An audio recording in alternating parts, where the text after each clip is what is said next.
Right.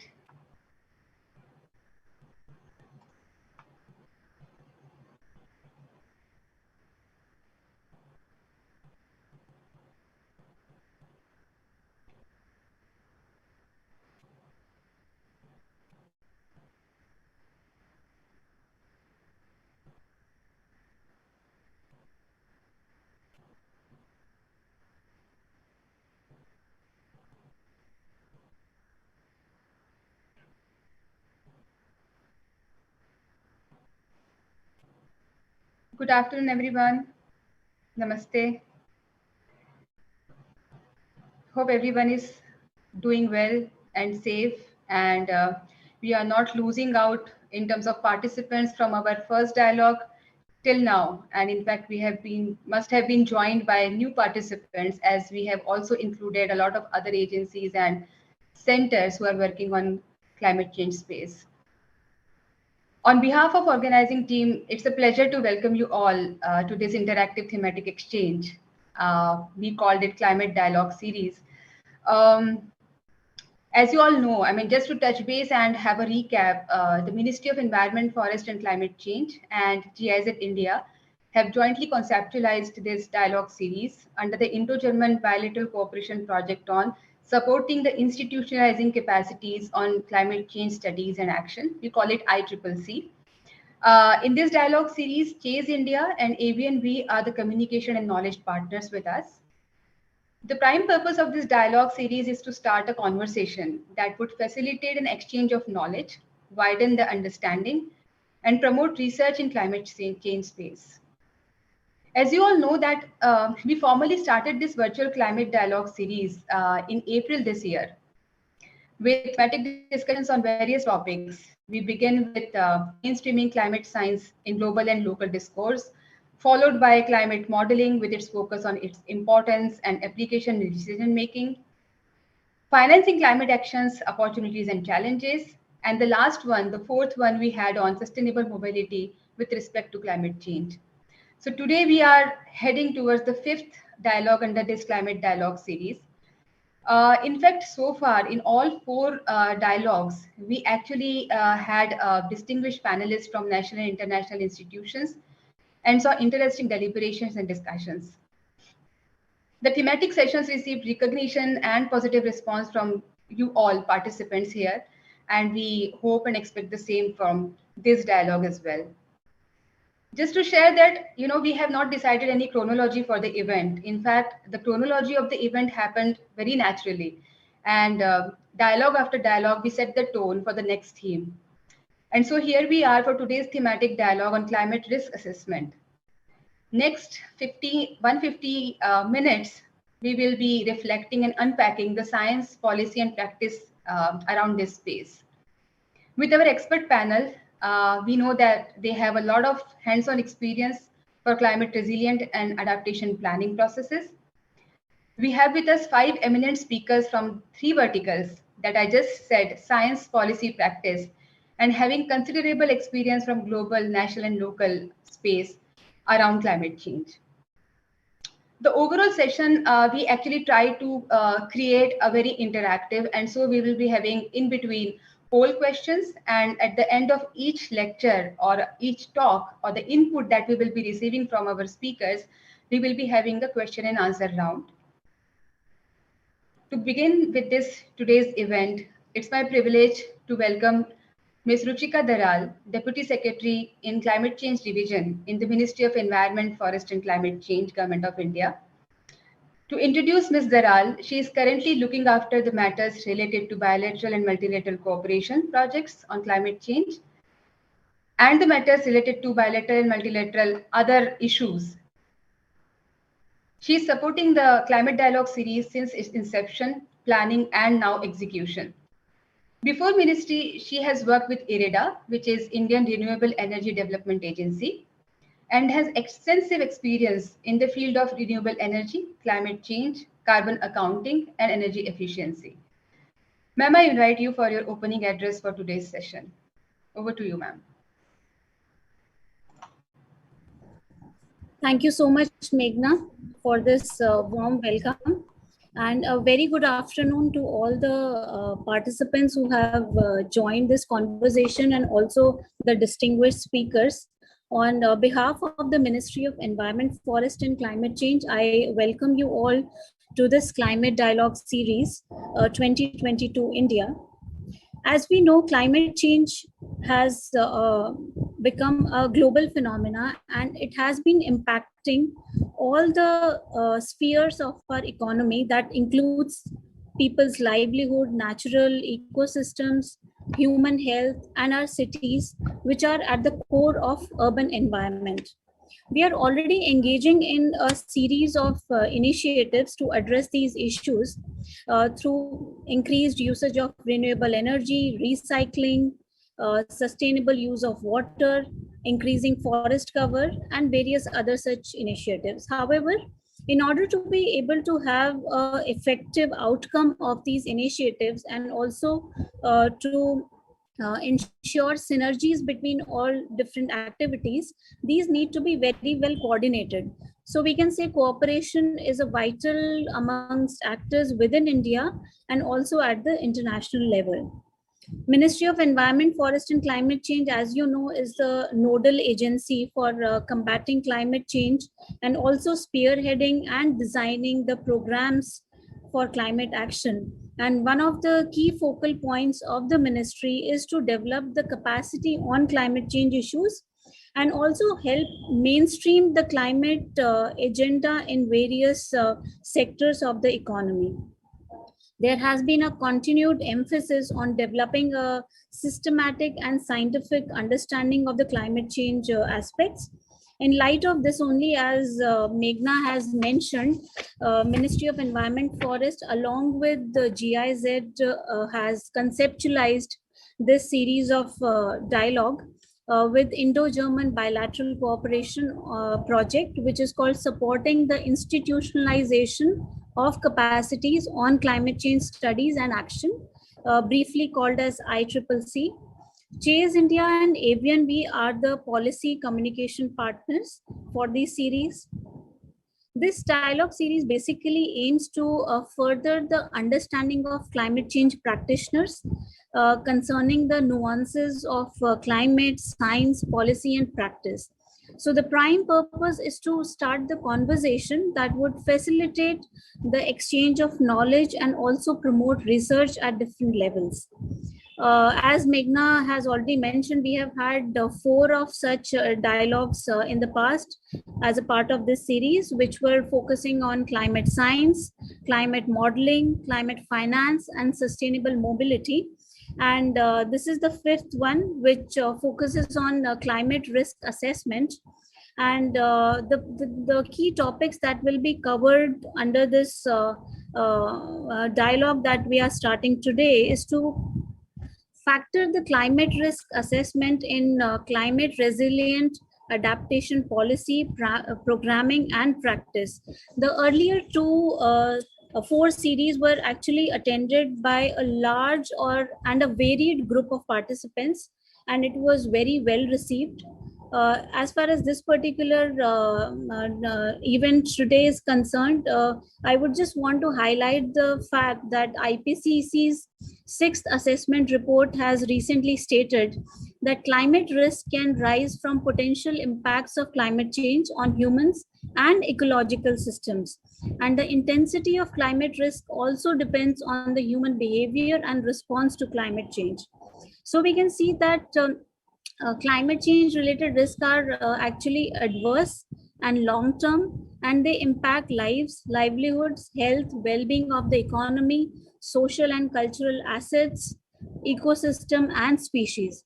So it is very important to assess the susceptibility of the species and also the ecosystems to the negative impacts of the climate change. Exposure, sensitivity, adaptivity, capacity are some of the crucial components while assessing the climate risk. And this climate risk assessment is one of the effective tools in adaptation planning process for measuring the magnitude of extreme events and associated risk. And for a country like India, adaptation is one of the key strategies for taking action against climate change. Mitigation is definitely an important one for a developing country like India, which has a large coastline. Adaptation holds the key for climate action. Therefore, this system needs to be strengthened and more technically updated and equipped for monitoring and taking corrective measures. These measures will include proper pre and post hazard management, identifying the risks and the adaptive capacity of the population, critical assets and sectors of the climate extreme events, and also proper reading of hazard impacts, probability, overall risk, and consequences. So, in order to strengthen this system, we need to scale up our climate action policies, also need to focus on techniques and integrated innovative planning models. So, with this background, to begin this interesting and highly expansive conversation, I would start with welcoming and thanking our eminent speakers, starting with Dr. N.H. Ravindranath, who's former professor and head at Center for Sustainable Technologies at Indian Institute of Science, Bangalore. Ms. Ritu Bhardwaj, who is a researcher at International Institute for Environment and Development, that is IIED London. Mr. Rajiv Ghoshal, who's a regional senior technical advisor at Climate Change and Child Poverty Focal Point at Asia Pacific. Dr. Suresh C. Atri, who is Principal Scientific Officer at Department of Environment, Science and Technology, Government of Himachal Pradesh. And Dr. Indu K. Murthy, who's the sector head for climate, environment, and sustainability at the Center for Study of Science, Technology, and Policy. I warmly welcome and extend my thank you to all the eminent speakers for joining this important conversation.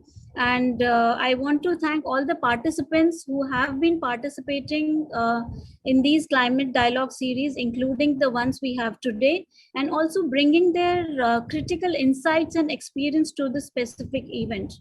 And most importantly, I would like to thank the moderator for the event today, Mr. Kirtiman Avasthi, who's a senior policy advisor at GIZ India. I want to thank GIZ India team for co-designing and co-developing this event with the ministry.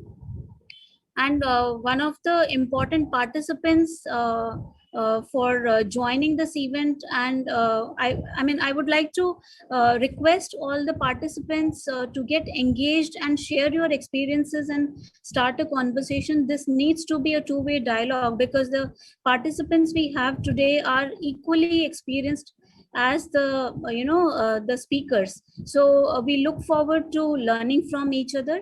I would request you all to also visit the India Climate Change Knowledge Portal, which is a single point information source on climate action, and I'm sure it will be helpful in your day-to-day activities and also help you in mainstreaming the climate agenda into your sector-specific initiative. With these remarks, I declare this event open, and thank you very much once again for taking out time across different time zones. And I really look forward to a very meaningful and fruitful discussions for all of us. Thank you very much. Over to you, Meghna. Thank you so much, ma'am. As always, I mean, it's a very, grateful moment to have you, in fact, conceptualization of this series, and also then, having you in every series and having this motivation, in fact, highlighting Government of India's response to combat climate change, and also stating the need to have such interactive deliberations around emerging areas of climate change space. Thank you so much. To move on without losing time, I now invite my colleague, Mr. Kirtiman Avasthi from Climate Change and Circular Economy team of GIZ India. Working as Senior Policy Advisor, Kirtiman leads the Climate Change Adaptation and Climate Finance Readiness portfolio. Having a diversified experience from strategic planning, policy advice, partnership and resource mobilization, DRR, and sustainable development as part of bilateral, multilateral, and non-governmental organizations. Kirtiman has worked with various state governments on development of state action plan on climate change and further to implement them. As part of UNFCCC process, he also supported on loss and damage topic and also supported the Durban platform process. He is an alumnus of Wageningen University, the Netherlands. I invite Kirtiman for setting the context of today's theme and then further moderate today's session. Kirtiman, over to you. Thank you. Thank you, Meghna. And I think it's my pleasure, it's my honor to be here, to be part of this panel as a moderator. It's a esteemed panel. And some of us actually have been trained by Professor Ravindra, who is here among us. And I would like to welcome all the panelists for this particular session. The context is set by Ruchika very much, so I would not go into detail, but let me re-emphasize for the fact that the climate change is a reality. It's a global phenomena, and all of us are feeling the impact of a global phenomena at the local level. And we are all looking at developing strategies to reduce and avert the impact of climate change. And this is also very much evident from the fact that if you look at India as a country, India has a very comprehensive climate policy framework at the national and at the state level. From the National Action Plan on Climate Change and at the state level, State Action Plan on Climate Change. The State Action Plan on Climate Change, which are now being revised, and some of the states have already done it, like Himachal Pradesh. We have Dr. Atri with us, has already revised it to integrate the priorities which have been identified in India's nationally determined contribution as part of the Paris Agreement and the international processes overall. And one of the important aspect of that revision process is to assess climate risk and integrate those climate risk into the strategies in the planning process for different sectors, for different regions. But this is not a very simple process as it seems, the climate risk assessment. This process, this term has evolved. This term has evolved over the time. A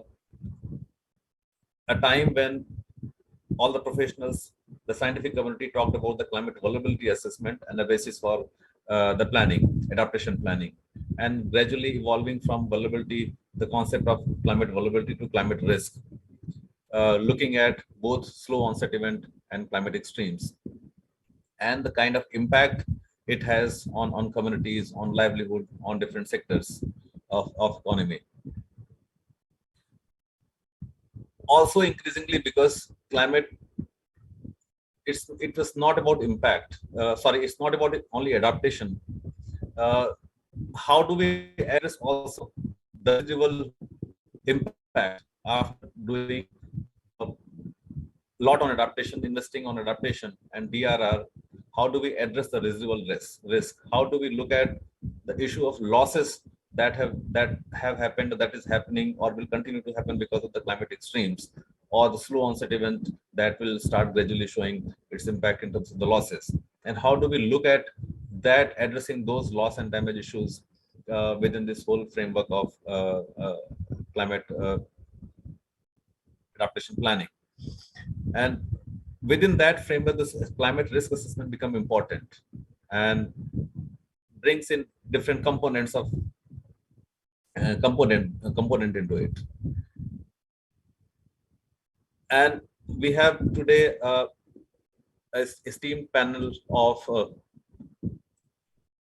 Professor Ravindra Nath, Dr. Indu Murthy, Ritu Bharadwaj, Rajiv Ghoshal, and Dr. Suresh Atri with us, who actually present a very balanced panel in the form that give a right perspective of what are the scientific requirements around climate risk assessment, what needs to go into this kind of assessment, and then before that, why do we need a climate risk assessment in the first place? So with this, allow me to invite Professor Ravindranath to take us through why do we need climate risk assessment in the first place? How does it add to the planning process? How does it add to identifying the priorities?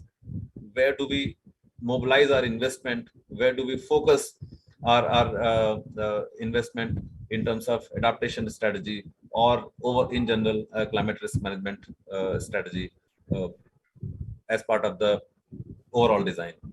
Over to you, Professor Ravindranath. Thank you, Kirtiman. I hope Meghna will upload the slides. Or should I try? Or our team will definitely support Dr. Ravindranath. Manoj, can you please upload sir's slides? So here today we are talking about the need for risk assessment in the context of adaptation planning. But where everybody is familiar with vulnerability assessment, and risk is something new. It has come in. I won't say it's new, but people have started looking at risk only recently, simply because risk assessment is very complex. I will show later. If you look at Paris Agreement, or if you look at Glasgow Climate Pact, or if you look at Green Climate Fund, or any of them, they all talk about vulnerability assessment, vulnerability, addressing vulnerability, reducing vulnerability, and so on. So given that the reason probably could be risk assessment is very complex. It requires a lot of data, a lot of capability, and there are a lot of uncertainties also, unlike assessing vulnerability. One of the key difference between vulnerability and risk, as I will show later when my slides come up, or shall I try it uploading myself?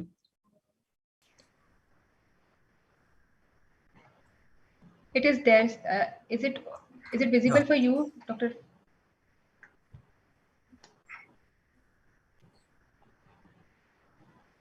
Yeah, now I think I have that. Now all of you can see, Kirtiman? Yes. Yeah. Yeah, the first thing is defining risk and defining vulnerability and trying to understand the difference between these two. It's a big challenge. The risk, if you go by the IPCC definition, risk is often represented as a probability, likelihood of occurrence of hazardous events or trends multiplied by the impacts. If these events or trends are occurring, that means, the event itself, the probability of its occurring, like a drought or a flood, and the impact means the loss or damage. So, each of them is a big challenging hazard.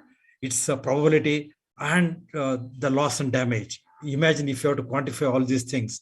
So risk is often used to simply refer to adverse consequences on lives, livelihoods, health, ecosystems, productivity, whatever, economic development, and so on. But the vulnerability, which is far simpler, is a propensity or predisposition to be adversely affected by the risks of climate change. So vulnerability encompasses, of course, as you know, sensitivity and adaptive capacity. But according to IPCC, we all know risks arise from multiple sources and from which it has multiple impacts. Climate change poses a risk for food and water insecurity, and both for rural livelihoods and their incomes, particularly of the poorer sections. Climate change also leads to risk of loss of ecosystems, biodiversity, ecosystem goods and services. And there's a risk of impacts on health from flooding, all those as climatic extreme events. Systematic risk due to extreme weather events leading to breakdown of infrastructure and critical services, when there's a serious flood and what happens. But what's important is, the new IPCC report says risk to ecosystem integrity, functioning, and resilience are projected to escalate with every 10th of a degree of increase in global warming. So you can imagine every 0.1 degree, you'll be having a significant impact on the risk. And this is one of the most important diagram for the heart of fifth assessment report and sixth assessment report. So this clearly tells us how risk is determined. Risk is determined by hazards. Hazards means physical hazards like floods, cyclones, hurricanes, sea level rise, and so on, coastal flooding, and so on. Exposure is who is exposed, which ecosystem, which crops, which communities are exposed, how many people, how many millions of people are exposed, which crops and so on. And then vulnerability, I don't need to explain, all of you are familiar with this. So risk or the impact is a combination of hazards, the severity of the hazard, the frequency of the hazards, extent of the exposure, and the extent of vulnerability. So one of the main difference between vulnerability and risk here is vulnerability doesn't have, the climate component for a good reason. I mean, I can go on explaining it. Whereas risk includes hazard. That's the reason why most people tend to use vulnerability, because the current vulnerability of, if you are poor, you're going to be impacted more by climate change. If you are living in low-lying areas in Assam, you're going to be, impacted by flood. So the current vulnerabilities are very critical in helping you to plan, design, prioritize adaptation interventions. But a risk is a very complex one. You need, data on, the hazards, the frequency of hazards, the severity of hazards, the probability of hazards. Again, from which model you will get, there are 65 models, Cortex model, there are 14, 15. So again, which model, projections you will take for flooding, for example, for any districts in India. So there are the three components. There are many challenges in estimating risk, but we should really move towards estimating risk, because it incorporates two things. One is it incorporates hazards, and it also incorporates the extent of exposure of communities or ecosystem to the hazards. That's one of the critical things. So risk assessment is, is very critical. Probably you can say the same thing for vulnerability assessment. For development of adaptation strategies, you need a risk assessment. To what extent, if you're talking about flood, which districts are at highest risk? You would like to know that, so that, see, if all districts will experience flooding at some weeks, some days in a year. Even Rajasthan, some districts experience flood. It's not just Kerala, coastal parts of Western Ghats and so on. So every district. So we need to really, to what extent a district is exposed to drought or risk. How serious it is. Is it a topmost risk district? Is it in the top 10, top 50? Like that, it helps to identify. And then the goal of adaptation is addressing loss and damage, which inherently is a risk. Risk is probability of occurrence of an event multiplied with the loss and damage. So it's that's also good. Thirdly, assessment helps identify factors driving risk. Once you identify to what extent exposure is driving, there could be a risk, flooding risk, but like in some district like Lahore, Spiti, whatever, there are not many people. So it's not a serious issue there. But in the Western Ghats coastal district, where the population density is very high, flooding will impact large number of people. So it's very important to understand what are the driving factors that contribute to risk. And of course, risk index maps helps prioritizing regions, districts, or watersheds for adaptation interventions. If you're talking about flood or drought, you look for the top 10% of the districts which are most at risk for drought or flood. And of course, it's important. It can be, in fact, many of this. I'm on the DST community, which process all the proposals from the state governments for funding from DST. All of them have asked, because they have completed vulnerability assessment, they're asking for risk assessment in the next round. And of course, risk maps will help disaster management. And Paris Agreement also requires monitoring, reporting of risks and vulnerability.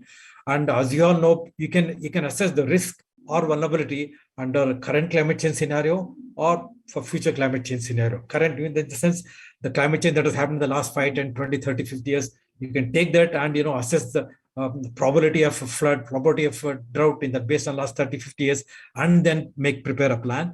Or you can prepare a adaptation plan taking into consideration the next 30 years or 50 years. What's the frequency or probability of occurrence of drought or flood, in the different districts of Himachal Pradesh, and prepare adaptation plan. So you can do under two scenarios: current climate scenario, which may be much simpler, and under a future climate scenario, which is a little more complex. Of course, risk is a function of exposure, vulnerability, and hazard. It's not risk, but hazard. So the focus of many people would prefer to focus on vulnerability. If you look at the districts, temperature projections, most districts will experience warming, and different districts have different levels of warming. Similarly, if you look at climate change projections, even by 2035 or 2040, most districts will experience increase in rainfall, and the rate of increase differs from different districts. That means the flood event and drought events will vary from district to district, frequency and occurrence. If you look at, what world has promised just before Glasgow meet in 2021, if you take all the NDCs, you're nowhere near 1.5 degree or 2 degrees. We are somewhere between 2.7 to 3.3 or 3.5 degrees. So currently that means adaptation is the only option. Mitigation as it stands today, if all the promises made by all the countries, including India, up to Glasgow, even if they're all implemented, which is unlikely, even then you're nowhere near 1.52 degree. That means adaptation is the only option for developing countries. If you look at the Paris Agreement, there are many articles. I just want to focus on Article 9. It talks about assessment of climate change impacts and vulnerability, formulation and implementation of national adaptation plans, development and implementation of resilience and socioeconomic and ecological systems, monitoring and evaluation of adaptation plans, policies, programs. So again, their focus is much more on vulnerability. If you look at Glasgow Pact on adaptation, if you look at one of the critical paragraphs agreed was, it highlights the urgency of scaling up action and support, including finance, capacity building, and technology transfer to enhance adaptive capacity, strengthen adaptive communities, and reduce vulnerability to climate change. So in the sense, that is vulnerability is again highlighted, and we all know. And again, I don't want to go into the details of how we need to really increase the availability of finance for adaptation actions from multilateral, bilateral agencies, and so on. And if you look at UNFCCC framework, if you look at, of course, it's a 7-step process. If you look at the step 2, it talks about characterizing climate risks and sources of key vulnerability. If you look at step 3, assessment of climate change risks and vulnerabilities for collection of systems. It could be agriculture systems or forest systems or coastal systems and so on. So characterizing, estimating, assessing the risks and vulnerability and the factors driving them is at the heart of developing any adaptation program or program policies. Vulnerability assessment, according to IPCC 2014, addressing current vulnerability is a first step in adaptation to climate change. Climate change means long-term climate change. Again, vulnerability assessment is the first step in the risk assessment because it's one of the 3 components of risk assessment. And vulnerability assessment is much simpler than risk assessment. And also, as I mentioned, Paris Agreement, Glasgow Pact, Green Climate Fund, all of them ask for vulnerability assessment. So University of Science and others, IITs and others, with the help of SDC, Department of Science and Technology, DST has produced a manual for vulnerability and risk assessment.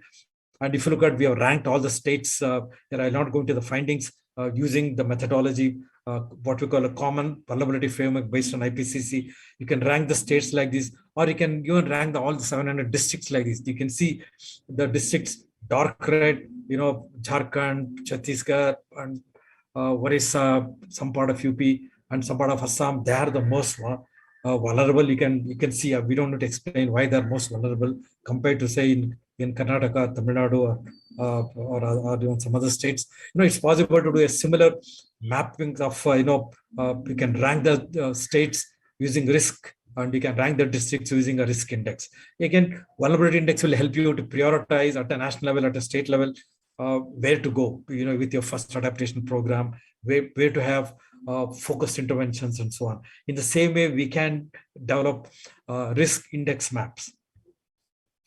But again, in the 10-15 minutes, I can't go into the details of risk assessment methodology. It's quite complex. As I told you, simply, if you're doing risk assessment under climate change scenario, which model you will take, which period you will take, which scale you will take, what's the grid sky, I can ask you 10 questions on that.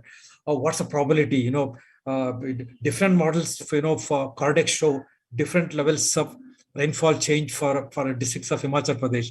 Then, you may ask which one to take. Then, even if you take an ensemble, there are some challenges involved. So there are only 5-6 steps. First is preparing the ground for adaptation, that is, at the state level, creating awareness, creating commitment from the government, checking the data availability, involving stakeholders. That is really, getting some funds and technical resources. That is preparing ground for adaptation. Next is assessing the climate change risks and vulnerability. Assessing the vulnerability, yes, especially if you want to do without climate change, vulnerability, yes, it's much easier to do, as has been done by the states and by DST and so on. Others also have done it. So it's possible, but risk assessment under climate change is a different ballgame. That requires a lot of technical capacity, data, and resources and time. So again, we need to assess second step. Third step is identifying adaptation options. Again, adaptation options, everybody, all farmers and fishermen are also adapting to changing climate year to year, but there are some which require beyond what they can adapt. So we really need to identify based on current technologies and future technologies and future risks. Again, adaptation options for current risks or future risks. Probably you need for both. And of course, implementing adaptation actions and monitoring and evaluating adaptation plan. And of course, showing the last slide. So here, don't look at the action to reduce hazards, because hazards cannot be reduced. Drought, floods, cyclones, hurricanes, probably except landslide, which is the result of extreme rainfall and flooding. There is extreme rainfall events, extreme heat stress are not under control of any district or any state. So there is very little you can do about hazards. It's a global challenge. It's under the Paris Agreement. Stabilizing warming at 1.5 degree would help to some extent, enable governments and communities and so on to cope with climate change. Anything more than 2 degrees, it will be very difficult to adapt to them. So let us leave the hazard, because hazard is a global phenomena. The cyclone, droughts, floods, El Nino in India, or because of global phenomena, not what happens within India. Okay, first is vulnerability. Okay, yes, you can. Vulnerabilities, sensitivity, and adaptive capacity. Governments can do a lot. Bilateral agencies, international agencies, multilateral agencies, scientists can do a lot to build adaptive capacity and reduce the sensitivity. That's where we need to really focus all our efforts on. Reducing sensitivity of drought-prone crops. You can, develop, drought-tolerant crops. You can develop temperature-tolerant crops. You can develop through breeding short duration crops. Instead of 120 days, you can go for a 90-day crop. So there are 100 things you can do to reduce, because crop varieties are sensitive to rainfall patterns. So you can reduce the sensitivity by going for short duration crop or drought tolerant crops. That's where we should put our money. And livelihood diversification, crop insurance, MG-NREGA, they're all enhancing, reducing the vulnerability and enhancing adaptive capacity. That's where action should happen. Other is exposure. Exposure also a big challenge. In Himachal, there are thousands of villages which are at the risk of impacted by landslides. Last few days ago, we learned some 30 soldiers died in Manipur due to landslide, due to heavy rain. And I was in Manipur a few days ago. Every city in Manipur was flooded. So you can't do anything. You can't ask people, all the people in Impal or somewhere, to move out of Impal because it's in low-lying areas. People will be there. People in the mountains will be there. People on the coast will be there. So it's not easy to, change exposure.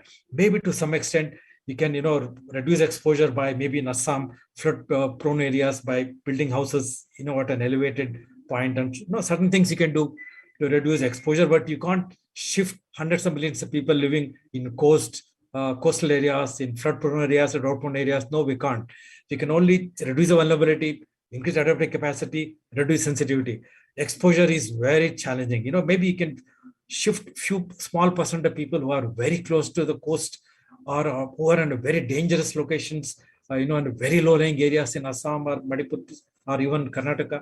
Maybe you can reduce some level, but you can't take away, you can't shift hundreds of millions of people from Bangladesh or any other low-lying areas. So exposure is a challenge. So of course, there are also limits to adaptation. I will not go into that. So the focus of all, adaptation action is to really understand the hazards, the severity of the hazard, the frequency of the hazard, the likely impact, loss and damage it will cause. That is the first step. We need to get an idea.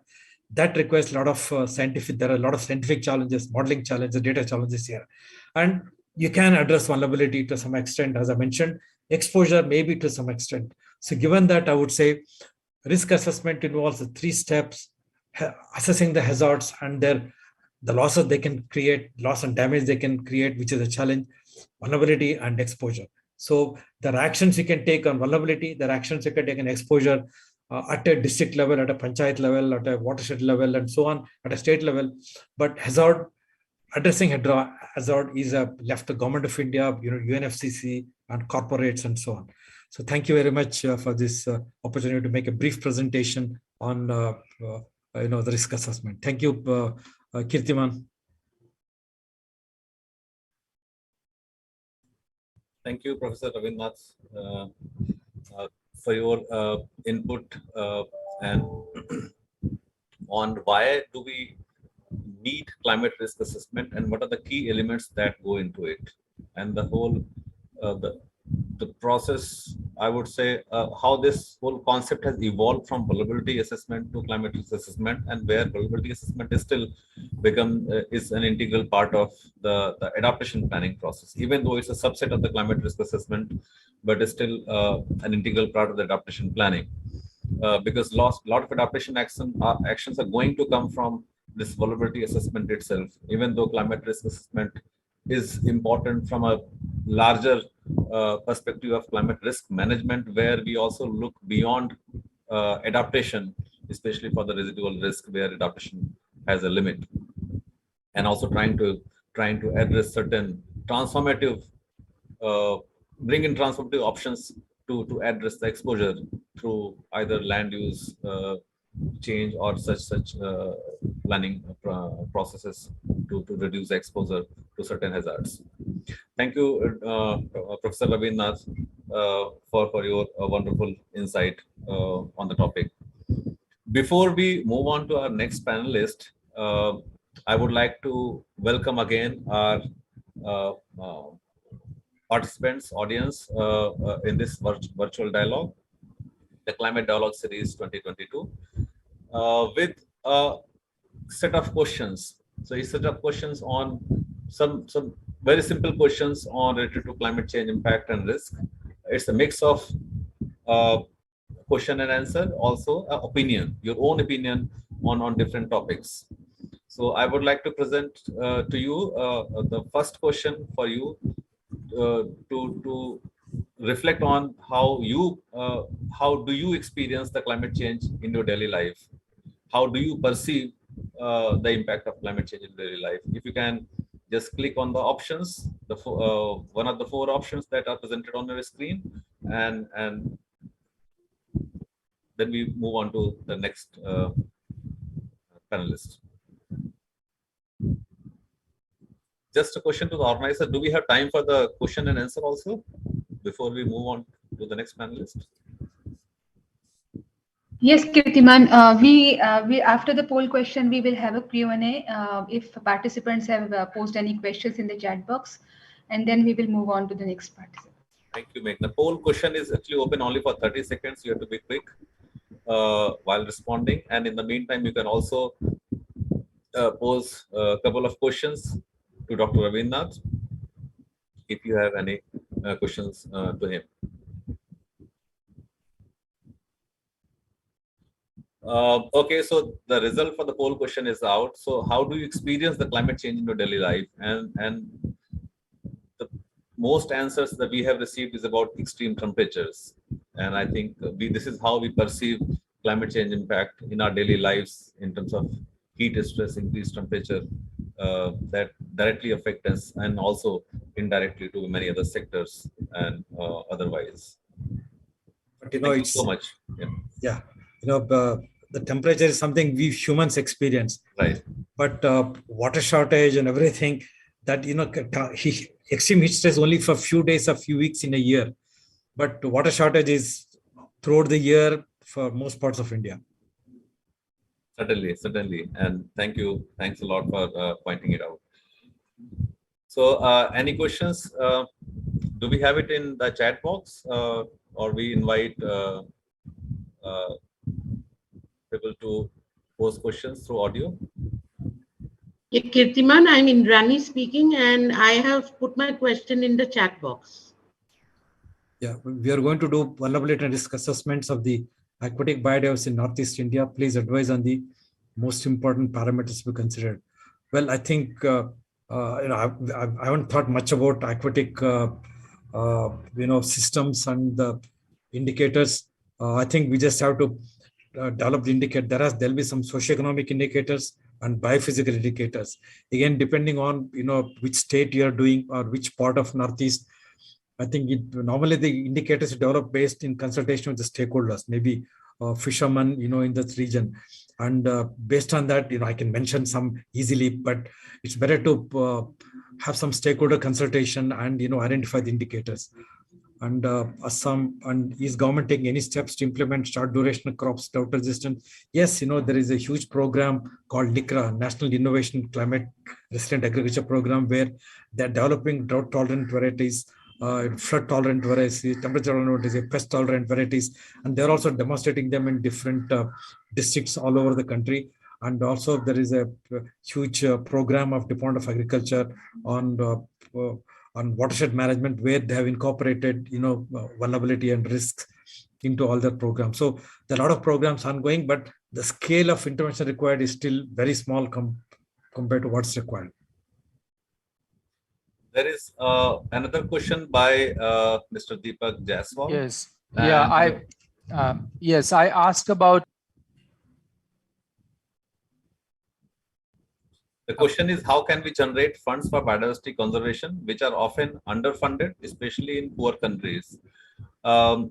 Ravindra, for you, and I would also keep this question for Ritu Bharadwaj as well, so for her to respond after her input. All said and done, biodiversity conservation compared to climate change, which attracts a lot of private sector investment and corporate investment, municipalities, all institutions invest in climate change. On biodiversity, it is still a government-driven program. It's a government-driven schemes, programs, and policies. So we just have to depend on the government itself. International agencies may provide a trickle, but we just have to depend on the state government and the national government for biodiversity conservation management programs. Unlike climate change, mitigation adaptation, there are a lot of programs, a lot of actors involved, corporates, municipality, industries, institutions, universities. Everyone can contribute to mitigation adaptation on even providing funds. But biodiversity is still a challenge. It's largely state-funded activity. Thank you, Dr. Ravindra. And I think it's going to be an important area. So moving forward, I think when we look at biodiversity conservation as part of the nature-based solutions to adaptation, is can give a way forward in terms of mobilizing additional financing from that perspective as well.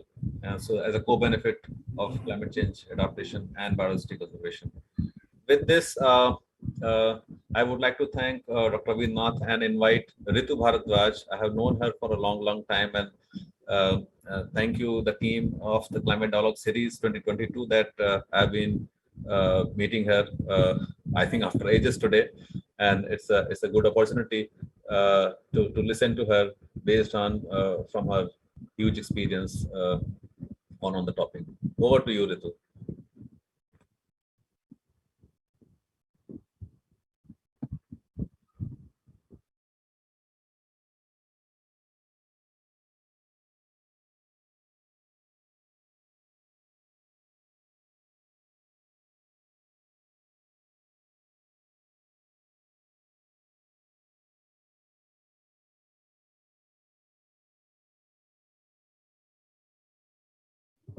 Just apologies, because when I share my screen, I'm not able to access the.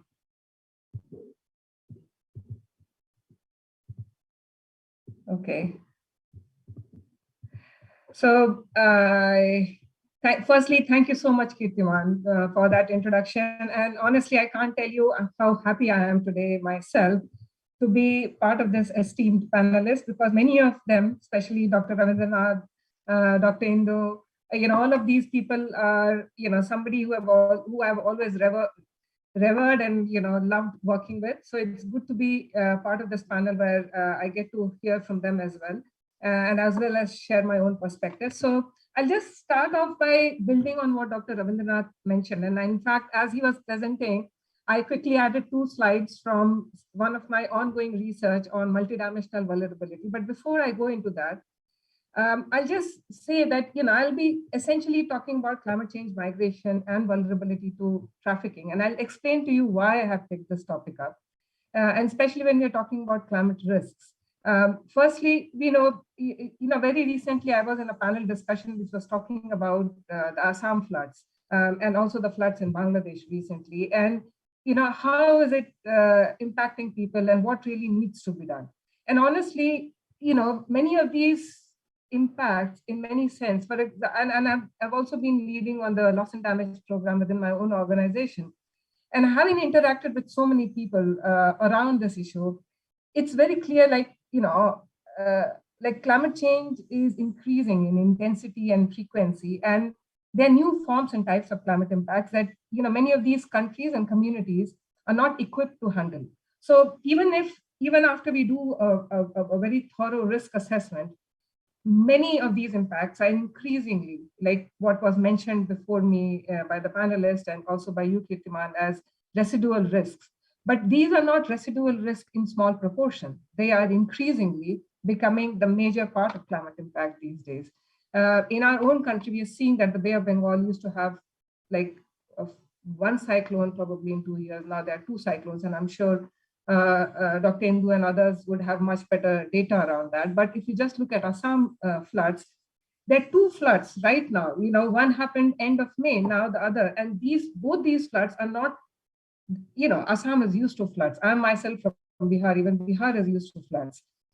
But these floods are unprecedented in scale and the impact. They are of biblical proportion, things that we can't handle right now. And not just India, many countries globally, they are not able to handle, and not just developing countries, but even the developed countries, especially if you look at the floods in Germany last year, the heat waves in whole of Canada and others, they are new forms and types of climate impacts that people are not used to dealing with. And that's why it's leading to losses and damage. And I'm not going to go into the explanation of that, of what really loss and damage means, but right now we do need to consider it as our main, within the main research risk assessment framework, because it's not something which is in distant future. Loss and damage actually, along with the kind of climate impacts we were able to adapt to or create resilience to, we are going much beyond that. It's increasing, and it's going to be much more common in the times to come. So I quickly, thought of sharing this, something which is within our research. Right now, we are still doing it, but we just thought like the framework that Dr. Ravindranath had presented around hazard, risk, and exposure, vulnerability and exposure. We are trying to do a multidimensional risk assessment, trying to consider different dimensions of it. But of course, there are so many other factors which needs to be considered. But essentially, what we have tried to collect the data of on different parameters such as institutional, social, environmental, economic, and then try to figure out, how does risk really translate into for the least developed countries, developing countries, and the developed countries. And also, there's another graph that we came out, where we just trying to explore how the per capita GDP of a country is directly related to the multidimensional risks. And the factors are the same as all of these factors mentioned in the previous slide. So this is just to set the base. And now coming on to why I picked up this topic of climate change, migration, and vulnerability to trafficking. So, and when I'm presenting this, it's more in the framework of loss and damage, or the kind of impacts that people are not. And when I say loss and damage, the same level of impact creates different levels of vulnerability for different communities, and therefore, the same intensity of climatic impact could lead to loss and damage in one area and could not lead to loss and damage in other areas. So, if you look at IPCC's latest report, and we ourselves collected 12 case studies on loss and damage from 12 different geographies globally, and not just, and we targeted different types of climate impacts, like from sea level rise, glacial lake outburst in Bhutan, to river erosion, to flooding, drought, desertification. So we try to cover 12 different types of climate impacts in different geographies globally. And there was one impact. And we did not go out with this intention of trying to figure out impact on one particular parameter. But one impact that really stood out across those 12 case studies was climate migration. Forced displacement and distress migration. That was a common theme across all the 12 case studies. So yeah, so that is where we started understanding, yes, that migration is something which hasn't probably got that level of international attention, but it's something which is going to be really blow out of proportion in the coming time. Of course, World Bank has come up with an assessment in their groundswell report where they projected to be 216 million by 2050. But that's again only internal displacement. If you look at the displacement across the borders that are going to happen, and you do read report about people trying to cross English Channel and Mediterranean and dying en route, that's something which is increasingly getting driven or climate is acting as a stress multiplier to the additional, and that's to the existing vulnerabilities. And that's why I showed that multidimensional vulnerability graph in my previous slide. So, when these climate impacts happen and when these distress migration or forced displacement occurs, it creates secondary and tertiary impacts. And, typically within the research area and even policymakers, when we talk about loss and damage, we typically talk about economic and non-economic losses and damage. That's the terminologies in which we typically talk about. But there are a lot of secondary and tertiary impact. There is emotional trauma. There are stress that people face because of losing all their belongings, their houses, their livelihood. And these are things that have never been considered in any of these framing. And there's another dimension that really came out very strongly was around increase in the trafficking. And we, last year we came out with one of, I call it groundbreaking in many sense, where we try to figure out what are the three pathways where these three things really really cross, where the nexus was really seen to occur.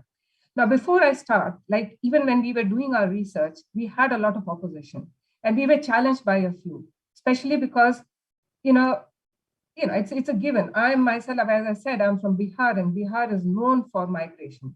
People used to migrate even before climate impacts became more prominent. Same is with Odisha, same is with Jharkhand. There's places where people migrated even before climate impacts were visible. But now climate is acting as a stress multiplier. It's increasing the intensity or the scale at which these climate migrations are occurring. And to prove this, we ourselves undertook a research in 3 states in India where we used multiple regression model trying to understand to what extent socioeconomic factors play a role in driving migration and to what extent climate is acting as a stress multiplier on those impacts. So that's one aspect, but we also try to unpack as to, and again, the same stands true for trafficking as well. Even trafficking used to occur earlier, but because of climate impact, because of these forced or distress migration, the incidence of trafficking has increased. So this is something that needs to be considered within the framing, and I'll come to those recommendations later on. So there were 3 pathways along which we saw that this nexus existed. One is in the aftermath of sudden disasters such as cyclones, floods, or hurricanes. And just to name a few, for example, 2 years back, during the floods in Assam, the trafficking increased in the aftermath of flood-related events. Similarly, after Typhoon Haiya in Bangladesh, it increased. So there are always evidence which shows that in the aftermath of such sudden disasters, trafficking increases. Again, during slow onset events like drought or sea level rise, when people are they start losing their natural resource-based livelihood, then they are pushed gradually into despair. They start facing food insecurity, water scarcity, and then they are forced into pursuing risky migration opportunities. Even though they know, like we ourselves went to the field, they know that there could be risks involved in pursuing this option, but then the option with them available to them is very limited. And I'll also explain as to why social protection programs are not acting as the safety net during these crises. And the third, when these events or climatic events, both slow and sudden onset, are combined with crisis-like situation.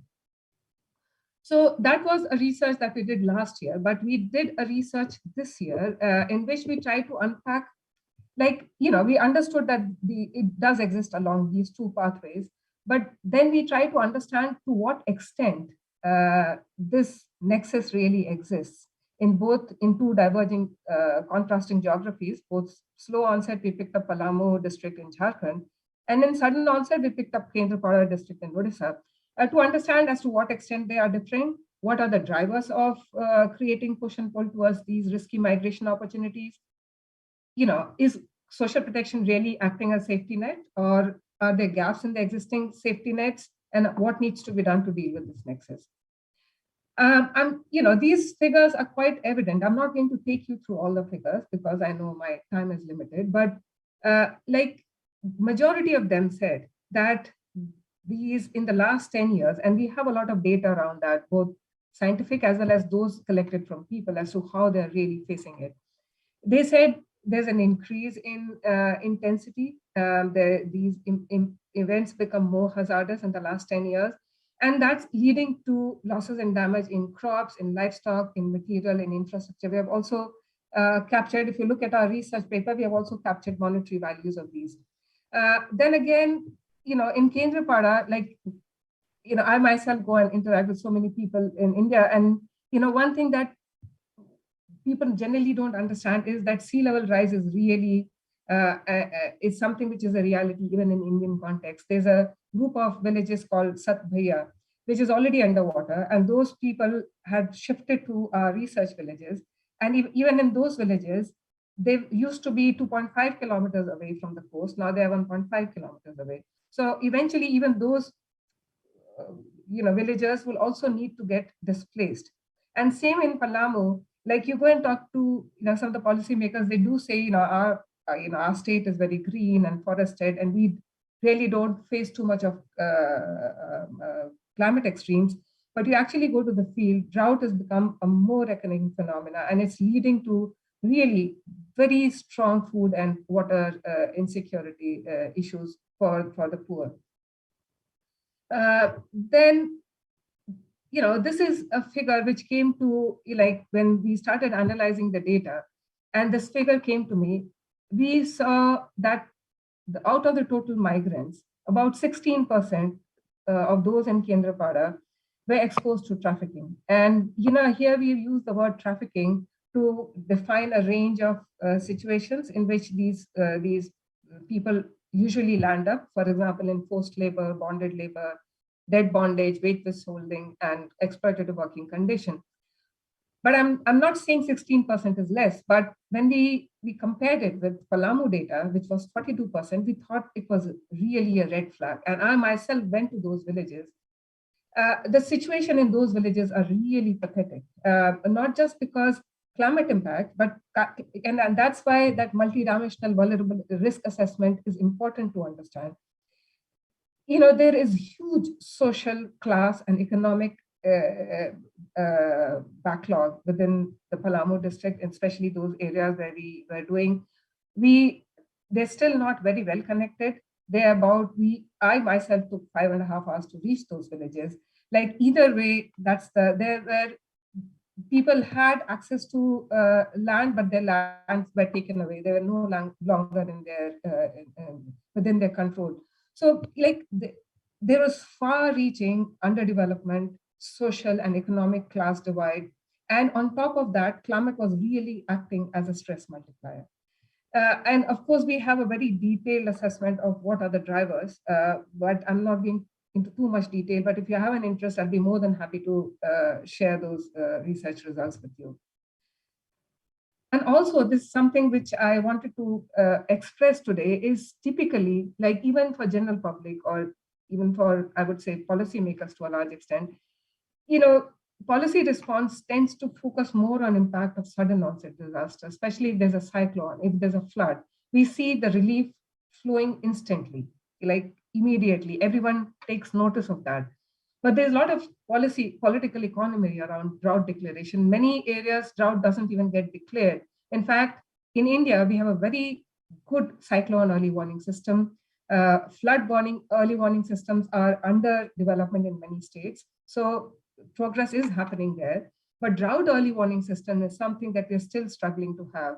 And it's not very difficult to develop, but we do need that. And you've seen that in cases where we don't have drought early warning system, it really results in, people don't get the kind of support, safety net, or relief when it's really needed. For example, NREX program has a provision of 100 days of employment, but it gives additional 50 days of employment in case a drought of a severe category is declared. But in our research, we found that droughts are declared about 4 to 6 months after the droughts have actually occurred. And by then, people are already forced into distress migration. And by the time they come back, the financial year is almost towards end and they are not able to avail that facility. But even beyond that, and our focus, like we did cover other social protection program as well, but we look specifically into NREX, and there are 5 top reasons. I'm just going to name it there. Is access to job cards was a big issue. Like only 33% in Kendrapada and 42% in Palamu district had access to job cards that would entitle them to NREX facility, NREX job during these climate crisis or during agriculture lean period. Then lack of availability of work on a regular basis. So for example, in Palamu, even though even people who had job cards, and there were about 17 brick kilns in the vicinity of where we went, people had to go and work on wage rate, which was much less than NREX wage rate. And still, we asked them as to why don't you go and work in NREX and demand work there?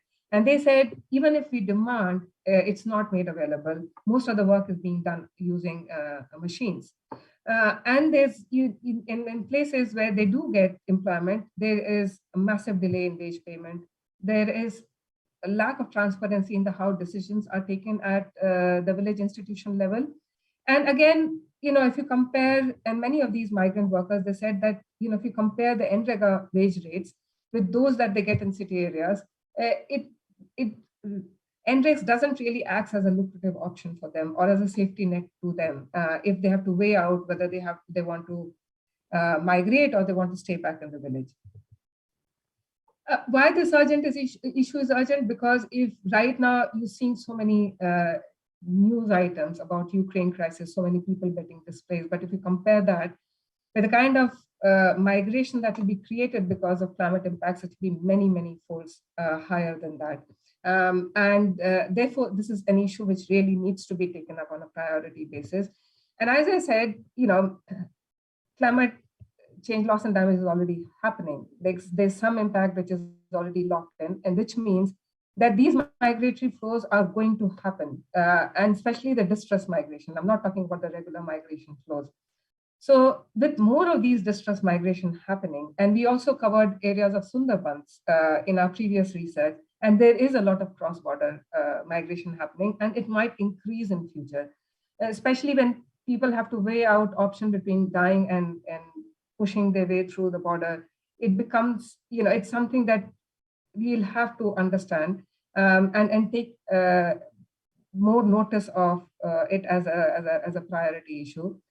Then we also need climate finance. And why I'm saying this is, of course, India already has a very, world's largest public works-based social safety net in the form of NREX. But if India is to provide more of these rights-based social safety net to especially people exposed to climate impacts, India as a country should be demanding more of climate finance around making these social safety nets more stronger and more climate resilient.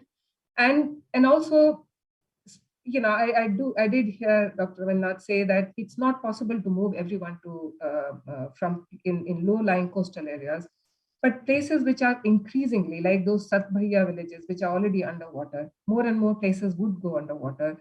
And in Assam, I'm not saying everybody needs to be moved, but there are some places which will become uninhabitable.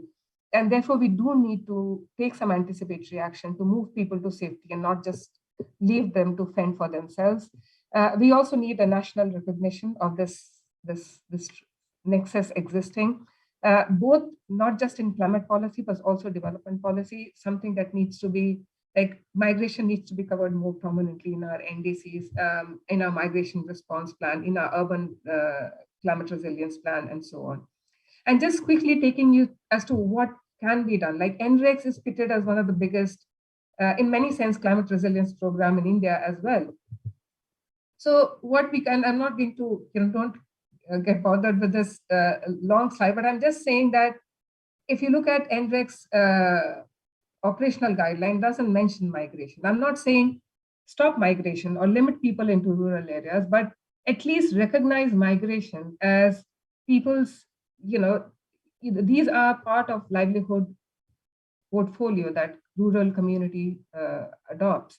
So that needs to be, it gets more, it needs to be acknowledged more prominently in the way these programs are designed and developed. Again, we do need to break these rural-urban silos, especially in programs like NREX. If it is providing guaranteed wage employment in rural areas, why can't it be provided in urban areas, especially when these migrants go into urban areas? There's so many public, even government's own, PWD's own roads program, construction work that is happening. It's very easy to provide these employment opportunity to these people, even in urban areas, but with a decent working condition, just like it's assured in the rural areas within NREX program. Then again, strengthening NREX, and like when I say it needs to be, we need to break rural-urban silos, we need to be mindful that most of these times, these households, they don't migrate with families. They leave behind women, children, disabled. So schemes like NREX or other social safety nets, they need to cover both who are on the move and as well as those staying back. We need to also broaden the focus of programs like NREX, which has, it's good that NREX has focused on natural resource-based management approach, but probably we also need to focus on human resource development within that provision, and then making these migrant workers more migration ready, providing safe migration pathways so that they move with dignity. And I'll just stop there.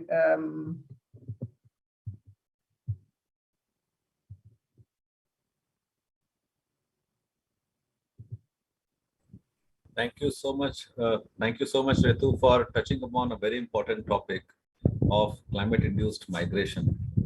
This reminds me of assessment or a work that we, as part of GIZ, undertook as part of the Indo-German Technical Cooperation project about developing a climate risk assessment and management framework for India.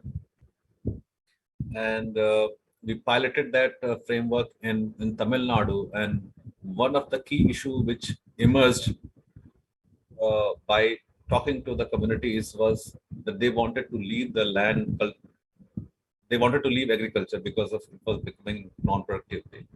And in the absence of any alternate livelihood options, this leads to migration from one place to other places. And this is where the climate risk assessment becomes handy in terms of identifying the priority, the key drivers of climate risk, and then how this can be integrated into planning process in programs like MGNREGA that you talked about, or any other initiative in order to address those key drivers and strengthen the adaptive capacity of the communities to reduce migration or to provide alternate livelihood options to safeguard them from any other social issues or challenges that you highlighted upon. Thank you so much for your wonderful input. And I think we have time for another poll question again to engage with our audience. Okay, the question is, do you know that India ranks 7th in the Global Climate Risk Index 2021? So whether you agree or not, yes or no, if India ranks 7th in the Global Climate Risk Index 2021.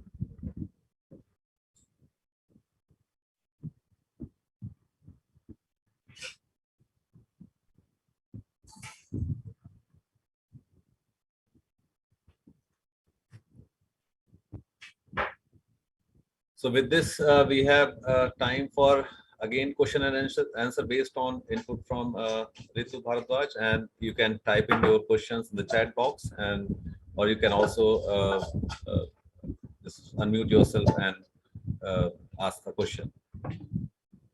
Thank you.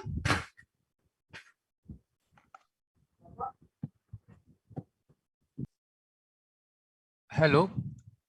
This is Deepak. Again, I would like you to perhaps make a comment about the biodiversity conservation. Can we link some of these things that you mentioned with biodiversity, especially people in southern India and Kerala? A lot of tribal population lives here. They depend on forest product, etc. So can we think of a way to generate funds for biodiversity conservation while linking the aspects that you have just discussed? Thank you. See, Deepak, at the heart of all these issues is most of these livelihood of these people who are exposed to vulnerability to undertaking distress migration or forced displacement. They are dependent on natural resource-based livelihoods. So either collecting forest products or dependent on agriculture, or even the fishing community. And there's one thing that really came out very strongly in our deliberative dialogue that we organized around loss and damage was the plight of the farming community, because they just don't know, because the ecosystem around them is changing at a very fast rate, and they just don't know how to adapt to it. What do they need to do? And it's the same with people who are dependent on forest or even agriculture.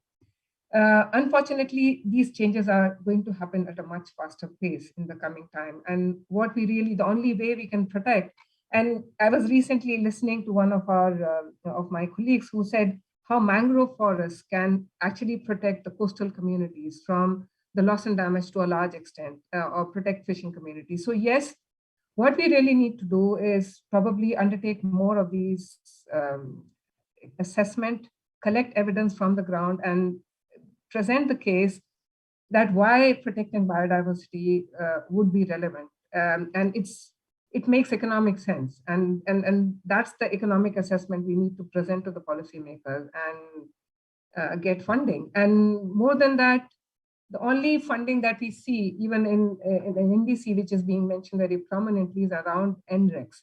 NREX has a huge plantation component there.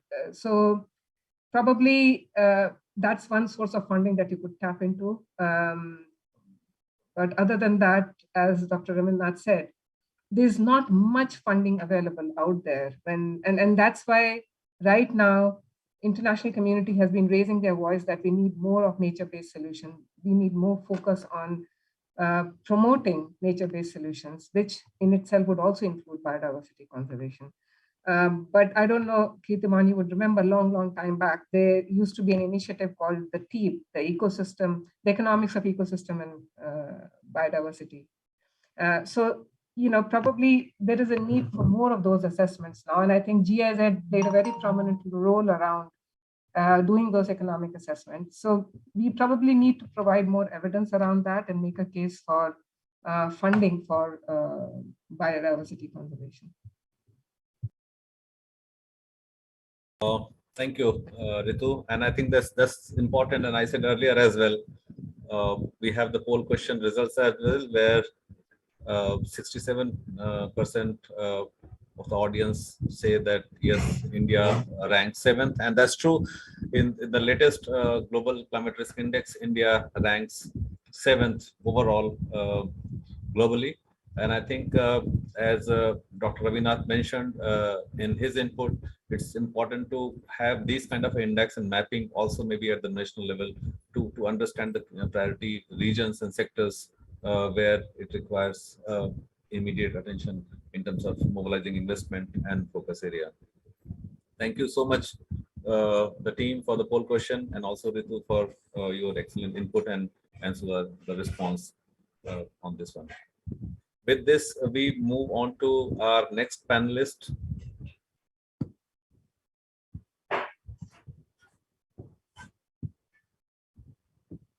Mr. Rajiv Ghoshal, who is from the Save the Children Fund. And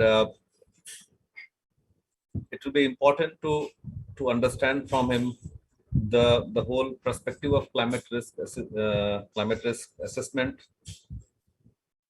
as well as how it can be mainstreamed in the adaptation policy. And also, if Mr. Ghoshal, I don't know whether if you can focus and also reflect upon how because children and women are the key target groups, the vulnerable groups, and it's important to focus also on these key target groups as a adaptation strategy, looking at the different kinds of climate impact, and then how do you look at climate risk assessment in this perspective, and it can be mainstream in the adaptation policy. Over to you, Mr. Rajiv Khosla. Thank you, Kirtimanji, distinguished panelists and participants. It does seem to me that my video, I'm not getting any video access, so I will share my presentation. Thank you for the access to the video. Please pardon me, my connection over here seems to be a bit to the weaker side. So if I keep getting disconnected, please bear with me. Having said that, I think quite a few of what I was going to say in the beginning of my presentation has already been shared by Professor Ravindranath Ji and by Ritu, who I know for quite some time now, and it's a pleasure and privilege to be meeting her here again in this seminar. So with that, without talking too much more, I will start sharing my presentation and get straight to the point. So what I wanted to do here is, I was suspecting that there would be a few overlaps in terms of what some of the panelists would be saying. So what I tried to show here is a few practical examples and our approach towards climate risk assessments from particularly a community-based or bottom-up approach, or in other means, as we have known for quite some time, participatory approaches, which have been undertaken not necessarily in India, but in small island developing states like Vanuatu, and in Save the Children in one of the municipalities in which was conducted by Save the Children Nepal through a poverty and vulnerability assessment undertaken in one of those municipalities. So going on to the presentation, very quickly to set the context and the reason why I want to talk about a bottom-up approach more so than, say, a top-down approach to climate risk assessment is because we must understand that we are not really any longer talking about climate-first projects. There are a number of intersectionalities between climate change drivers and non-climate change drivers, so much so that if you look at this global risk perception from World Economic Forum, in 2020, you'll see that they have listed 10 global risks, which are seen to be most severe over the next 10 years. And guess what? All climate change action failure obviously is ranked highest. And this takes me to the point where I think both Professor Ravindranath Ji and Ritu did mention in other ways, that while you see there's a significant increase in climate change mitigation efforts, with the pot of money per year reaching about $500 to $600 billion a year, the pot of money for adaptation, only adaptation, I would say, is stagnating at about between $42 to $46 billion a year, even though there has been a slight increase in the last 10 years or so. And out of that pot, adaptation, which counts for a number of non-climate change drivers, which need to be taken into consideration, 7% of that, $42 to $46 billion, is going to locally led or community-driven adaptation approaches, which is actually the niche area for Save the Children, as and when it grows its portfolio with the Green Climate Fund and other climate finance mechanisms. So as you'll see from here, risks 2 and 8 are also clearly aggravated by climate change, that is extreme weather and natural resource crisis.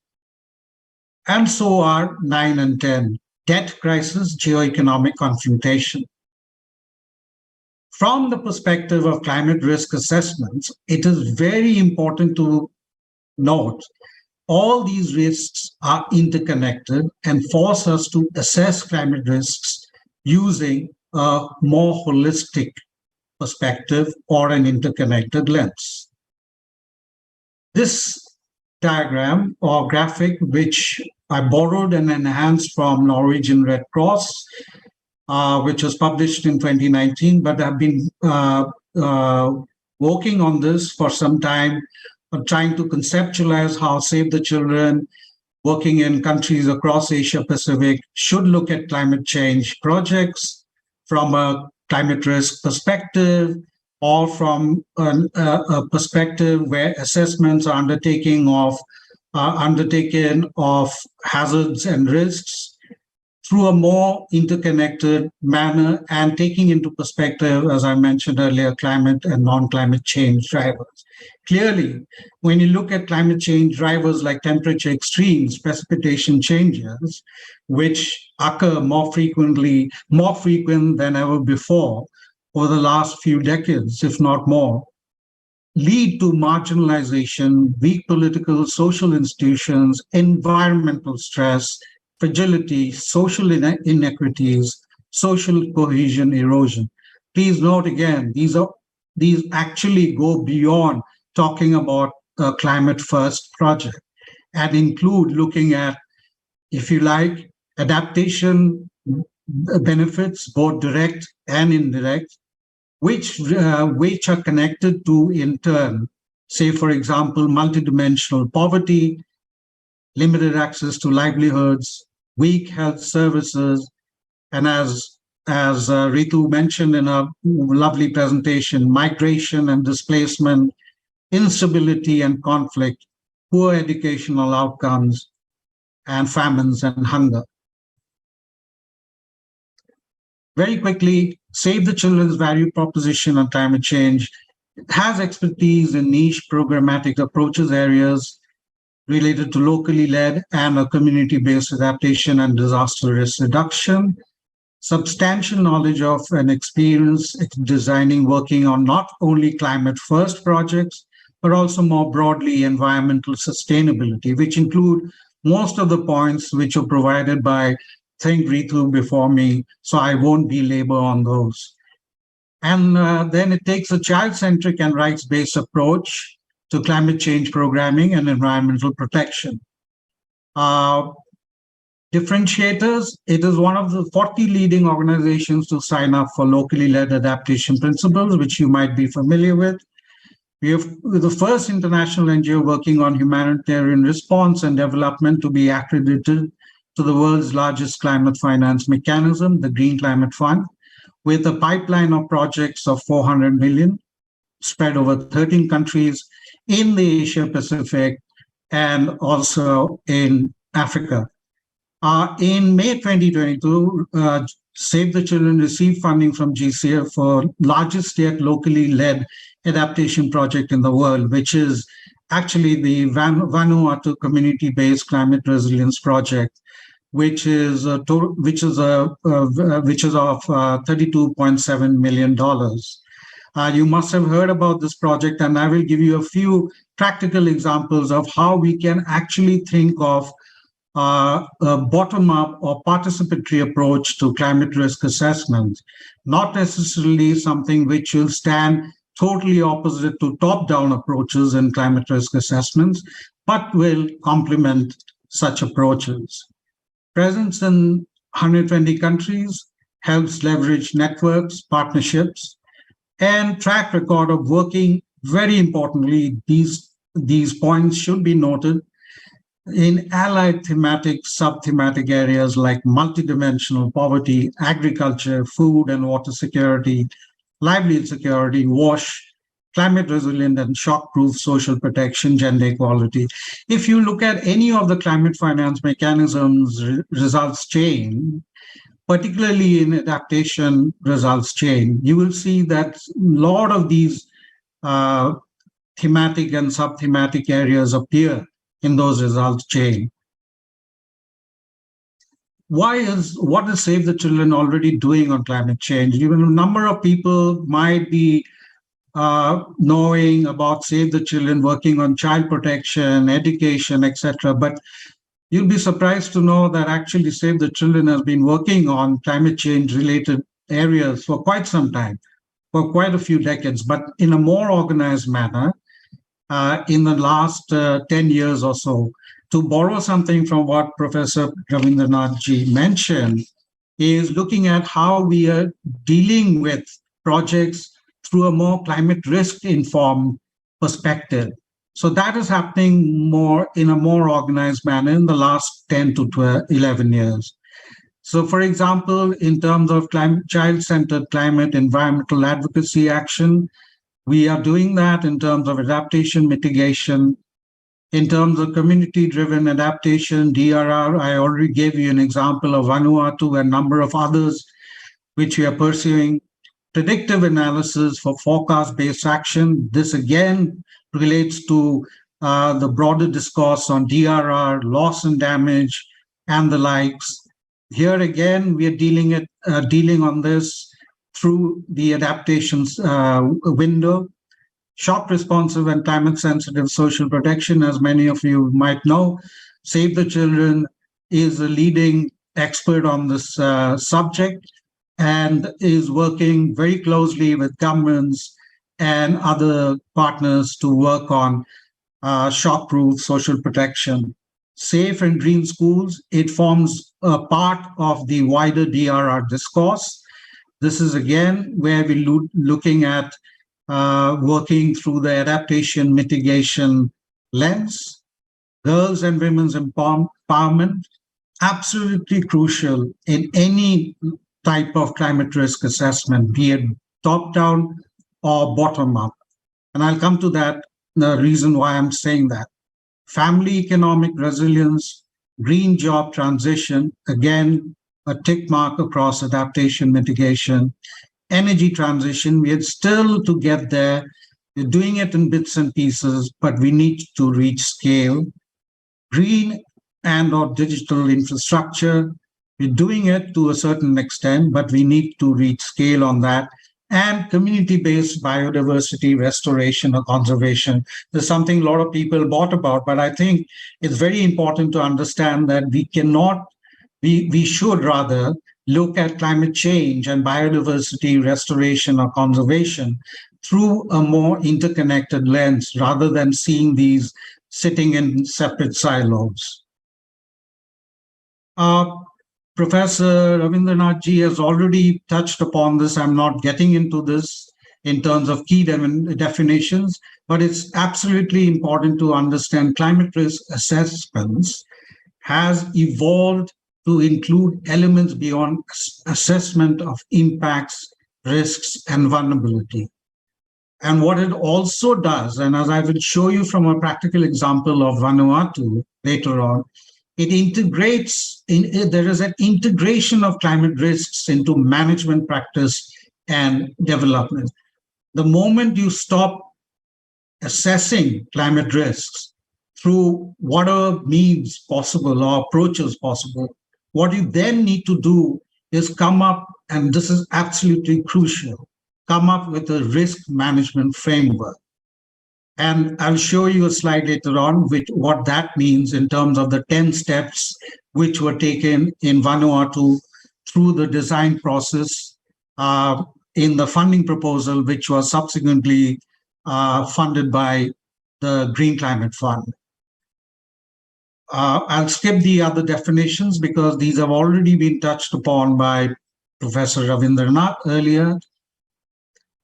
He has also touched upon this, but this comes from the 5th Assessment Report, Working Group 2, Chapter 19, where you see the concept of risk and vulnerability to climate change.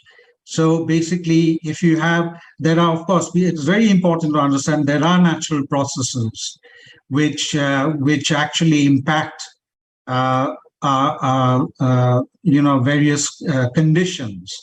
the thermodynamics of Earth, of our planet, is one of the natural processes that gives rise to periodic climate change scenarios. The other and the more crucial one to understand and recognize is how human activities have actually changed the climate and made, hazards more frequent, and thereby, risks which need to be taken care of in a much more intensive and regular fashion. But most critically, and this is something which is actually coming into most IPCC documents as of now, including the assessment report, sixth assessment report, which was something, if you ask me, missing from earlier documents, IPCC documents, or any other climate change documents, are the issues regarding socioeconomic pathways. This is a crucial narrative, whereas in the earlier assessment reports, you always had, narratives which talk to physical and natural issues. You never had anything related to social and economic narratives. But this is coming out slowly. And I think it's a very important thing to take into perspective when you understand that climate change impacts on several issues, including social, economic, cultural, amongst others. Understanding vulnerability through a climate lens. This is directly from the Vanuatu community-based Climate Resilience Project, which was funded by the Green Climate Fund recently, as of May 2022, and is borrowed or adopted from the Intergovernmental Panel for Climate Change. What this shows is basically exposure and sensitivity, which then, has potential impacts, and then gives rise to vulnerability.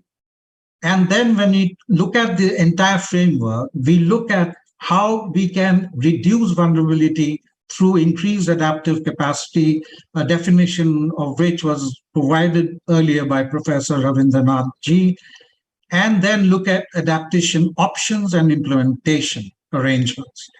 By adaptation options, what we are looking at in a nutshell are benefits. And here must confess that I am totally against the word co-benefits in climate change discourse and practice. And I've been saying this for quite some time, even when I was at the Green Climate Fund for 6.5 years, is that you either have a benefit or you don't have a benefit. There is no in-between space like a co-benefit. So at the most, what you can actually do is through climate risk assessments, and as and when you look at the entire steps and you get to the portion where you're looking at adaptation options and or benefits, you look at direct or indirect benefits. Say, for example, from sustainable or climate resilient agriculture services or systems, you have an increased income.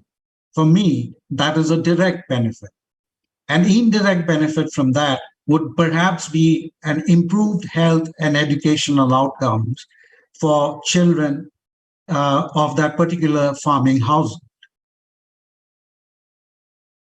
Climate risk assessment approaches. This is where I was wanting to sort of, divert from what others might say or would have said, is I wanted to look at it from two approaches. One is a top-down approach, and you'll see this in several literature or in several documents. So I will not belabor on the details.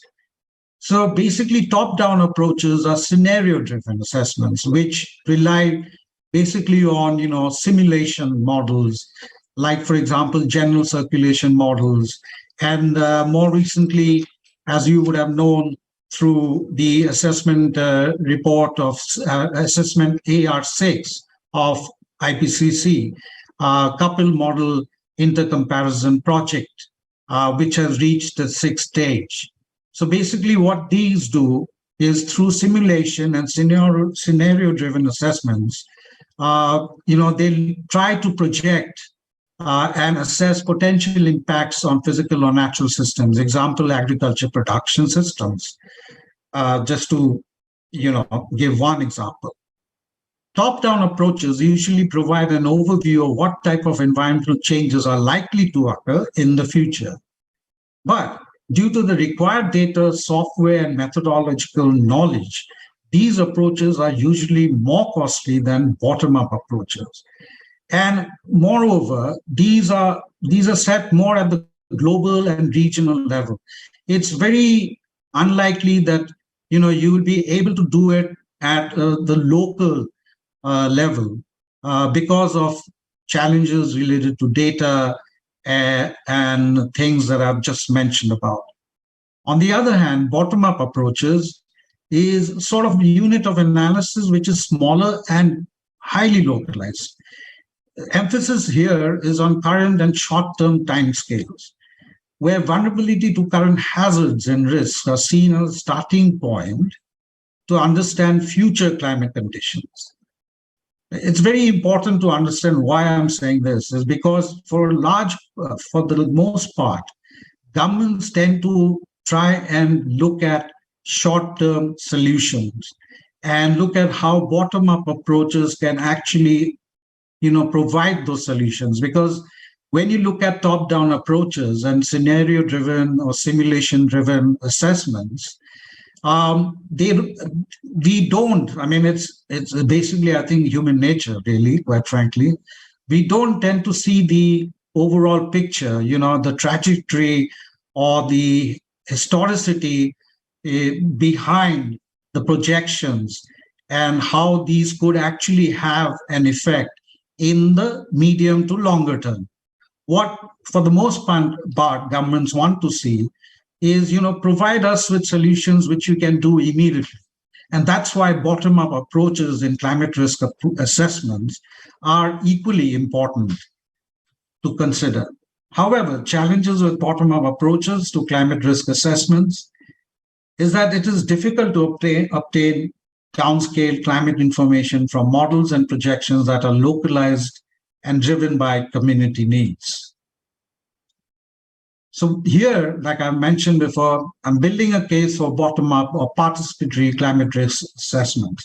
The word participatory should not be surprising to most of us. As we know, we have done participatory assessments through development projects 20, 30 years back, or even through development projects or livelihoods projects which had an environmental protection angle to it. And as you know, a number of you, for participatory learning assessments, etc., Robert Chambers showed us the way back in the 1990s. In terms of its objective, what this does is helps communities raise awareness, assess climate and disaster risks, and develop adaptation strategies. Understand how climate hazards and risks affects lives and livelihoods, learn how local communities respond to hazards and risks, identify adaptation strategies to strengthen threatened livelihood resources and enhance resilience, include, very importantly, gender and social inclusion considerations throughout the climate risk assessment. Why bottom-up approaches? Local participation helps ensure interventions are tailored to local contexts and that strategies for adapting to a changing climate and relevant hazards suit local communities. I mean, my previous speakers have said this in different ways, and I think it's all about context setting. In Northeast India, where I come from, or Assam, you might have different infrastructure needs for managing risks to floods or exposure to floods, etc. Whereas in the coastal regions of India, there would be different needs of communities in order to ensure they're protected from hazards and risks due to sea level rises. supports meaningful and active participation of local communities, including women and girls. Mr. Gosal, can I request you to sum up your talk, please? What I'll do is I'll just say these are the key steps to bottom-up or climate risk assessments. It's context, look at the context, undertake multi-stakeholder consultations, look at participatory mapping of hazards, creation of seasonal calendar, vulnerability assessments, responses to impacts of hazards, survey and assessment of local responses, compilation and presentation of assessments, etc. Look at adaptation strategies, direct, indirect benefits of adaptation strategies, community adaptation planning, which have all been mentioned before. Critically, this is what the climate risk management framework, which was tried and tested in the design process of the GCF Finance Vanuatu community-based climate resilience project. It outlines 10 steps where you have, where you set management objectives, look at select components to assess, choose species, habitats, or resource-dependent sectors through participatory processes, undertake a vulnerability analysis by identifying and selecting indicators, defining criteria for scoring indicators through multi-criteria assessments, data collection, analysis, and ranking, undertake a sensitivity analysis, prioritization of what you want to do, looking also, as I mentioned earlier, at social, economic, and cultural values, and then, of course, targeted management. These are some samples from bottom-up or participatory climate risk assessments which have been undertaken by various organizations. I just thought I'll just show it to you so that you all are familiar with it, seasonal calendars, vulnerability matrix, etc. Here is from Save the Children Nepal's hazard ranking, which was done in one particular municipality using participatory approaches and through a system of multi-criteria assessments. Most of these talk to landslides, floods, etc., but there are some which also talk to road accidents, etc. And these are some innovative tools you can use in participatory climate risk-informed impact assessments, like, for example, most significant change stories, outcomes harvesting, outcome mapping, contribution tracing, qualitative impact assessment protocols, etc. It's very crucial to undertake these because of the non-linearity of climate change events and, at times, the challenge of understanding correlations between, between and amongst the results chain. What does bottom-up climate risk assessment provide? It validates regional, national level climate-related data through community-led ground truthing and in situ observations, provides relevant, tailored information to address needs of immediate adaptation decisions, actions, provides transparent justification for targeting some areas and local community over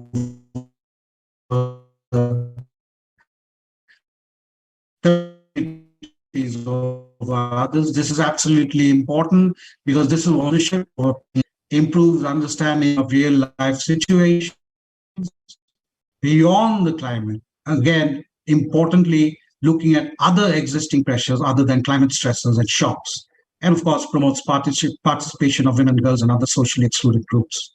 I'll leave out the recommendations part, but you can view the slide. Is basically, we need to have a complementary approach which talks to adopting both bottom-up and top-down approaches to climate risk assessments, integrate climate change with other drivers, as I mentioned earlier, adopt vulnerability and adaptation assessments through an integrated lens. Both of these assessments are seen to be bottom-up approaches. And as UNDP has done quite recently, promote policy-based approaches which assess current policies, plans for effectiveness under climate change within community-driven risk management frameworks. And for me, very importantly, consider indigenous knowledge paradigms in conjunction with science-based analysis evidence. And from a government's point of view, I think it's very crucial because they would like to see results, as and when it can happen, and more immediately. Look at promoting both short-term and long-term goals of climate change policy influencing and programming by undertaking, both a top and bottom-up approach to understanding climate risks. Thank you. I'm sorry I took a bit more of your time. Thank you. Thank you, Mr. Ghosal. I think you touched upon a very important aspect of this two-pronged approach for risk assessment, which is top-down and bottom-up. While top-down assessment throw the light on, help us in prioritizing the different sectors and regions to focus on. And I think this bottom-up approach is equally important because in adaptation, when we talk about locally led adaptation, it's important to understand the local needs and the local perception of the climate risk and devise adaptation strategies accordingly. Thank you so much. And I think we are perfectly in sync with the flow of the talk. And before we go to the next panelist and have questions, we have again a time for a poll question.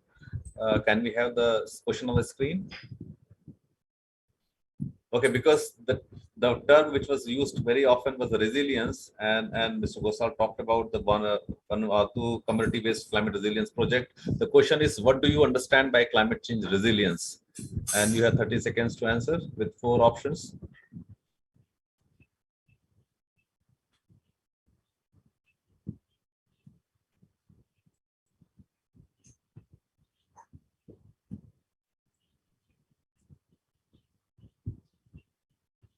So while we have this poll question going on, it's also time for taking 2 questions from the audience. And we already have 1 question in the chat box.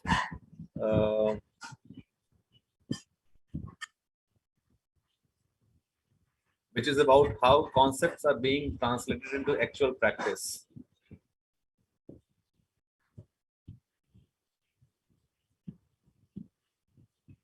With respect to climate risk assessment.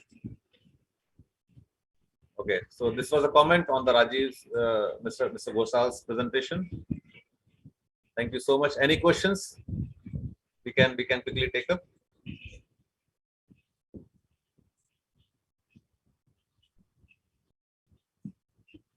So 91%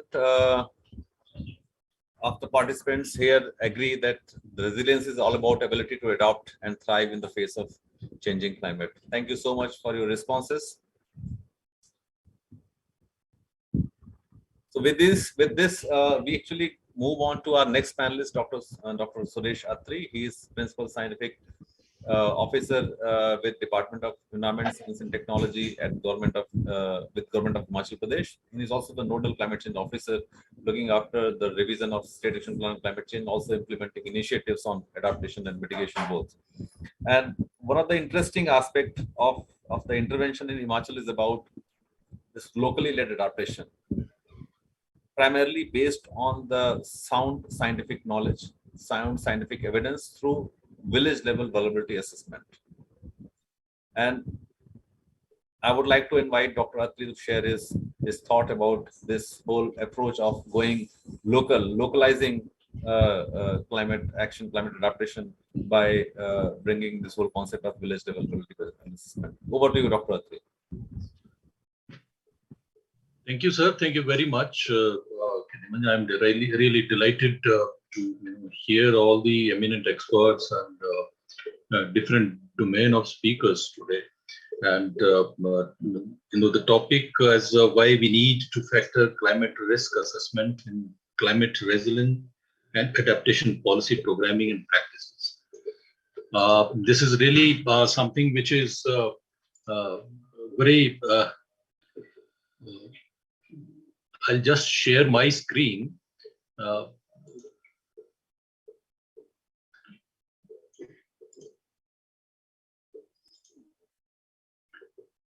Wait a minute.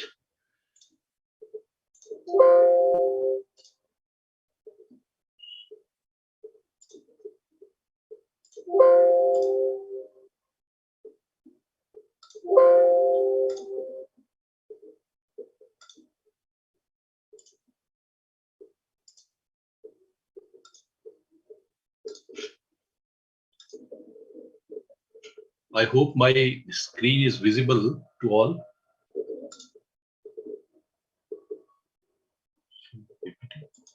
You just need to change your, yes, now it's visible. Can you put it in the presentation mode? Thank you Yeah. so much. It's visible now. Right. So, the climate risk assessment really provides, the basis for identifying those areas and people, in fact, that have been or probably potentially will be most affected by the adverse impacts of climate change.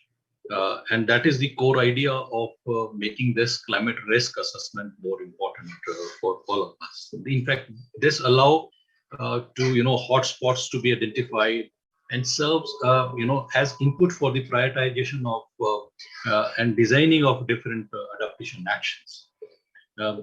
We understand that all of us are scientists and we are deliberating on this issue that, over the recent years, at the level of international climate science and policy, there has been a shift from in the conceptualization of vulnerability towards emergence of climate risk as a central concept. So now, how to comprehend about as the formula which has already been discussed. I don't want to get into the details of what are the functions of different, but the importantly is how to comprehend about the hazards, vulnerability or exposure.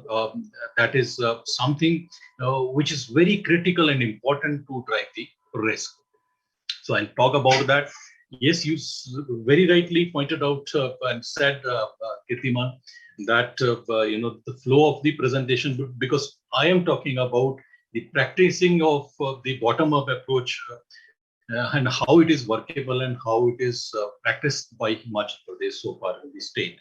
I'll be talking about that and the challenges which we had and now what are the experiences from our side, how we are leading it further. The use of climate scenarios, because I think the next presentation which Professor Dr. Indu Murthy is coming up with, again, will talk about these climate scenarios and different aspects of vulnerability assessment or risk assessment. As I would like to just flag this, that the climate scenario for impact assessment has grown steadily since 1990. You all know, and we all know that uptake of such information for adaptation is lagging by nearly a decade in terms of scientific outputs. Nonetheless, integration of these climate risk information in developmental planning is very important. And, this has been prioritized by donor agencies because of the need to prepare informed climate change impacts across different sectors and countries. I would say that I'll take you across today. I'll start my presentation from today, and the biggest, the Italian side of Mont Blanc Glacier, which has been, today we observed about that, heard about that accident happened and broke, in fact. So, in fact, why I wanted to start from here, because this is informed climate risk, which Prime Minister from, this Italy, he highlighted it and warned the world leaders at the United Nations General Assembly that Mont Blanc's future must shake all of us, us all, and it forces us to mobilize for different adaptation policies and other things. And people should, just awake about it. We must know that this is the glacier which is in the temperate region, and we know, scientists, that it is not on the Earth's pole as temperate glacier. So it's extremely vulnerable and to the climate change in the rising temperature. So in Himachal Pradesh, we are also living in the temperate region, and that the glaciers in Himachal Pradesh are also highly vulnerable. And I'll take you to the aspect of this saying while I'll run with the presentation. So the potential for catastrophic collapse looms, and it sounds, by us as for the urgency of surrounding climate change actions. How we should design a sound, the climate change action. So this is the image today from this Italy and Toronto, in fact, and they warned about, scientists warned people about it, and that, but nobody take this policy and planning people. So it, in fact, lately today collapsed, in fact, and this ice cap broke, in fact. So glacier in general are highly sensitive to rising temperature, and when we all are talking about temperate glaciers, it means the glaciers already at its melting point, and that's a very great threat, and we should understand this very simply. And because the water scarcity is going to increase in the entire Himalayan region and in the downstream areas.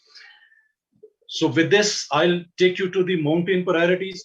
I take it to the number 7, that how the climate change disaster risk, this integration with adaptation planning is important to ensure the reduction in disaster risk and sustainable development goals achievement for the mountain people as well. So on this priority, we are also working very closely. Himachal Pradesh, our climate risk and vulnerability is such that we have a representative consultation pathway 4.5, RCP 8.5 analysis done, and Professor Vidyanathan himself has reviewed about it, and it has a very detailed analysis in Himachal Pradesh. We are set to have the projected, we have expecting the heavy rainfalls, heat waves, floods, drought to increase in future, and become increasingly important, that will play a more significant role in disaster management and disaster issues in the future. We are expecting that our increase in temperature by 5.9% and increase in rainfall by 14% by the end of century.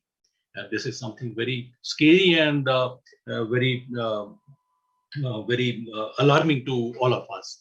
We scientists keep on alarming and keep on saying that this is the perception and this is the kind of scientific evidences which are there already as a very strong basis for the saying the how we should plan and how we should carry on with the different adaptation planning process. You can see the glaciers, how the lake formations are taking place, how the Moraine dammed lakes are due to retreat of glacier forming, and how the glacier, the snowfall patterns are affecting the precipitation in the peak winter months. You can see that this is how it is going down, yellow line in 2010, and then you can see in 2011. Similarly, you can see this picture.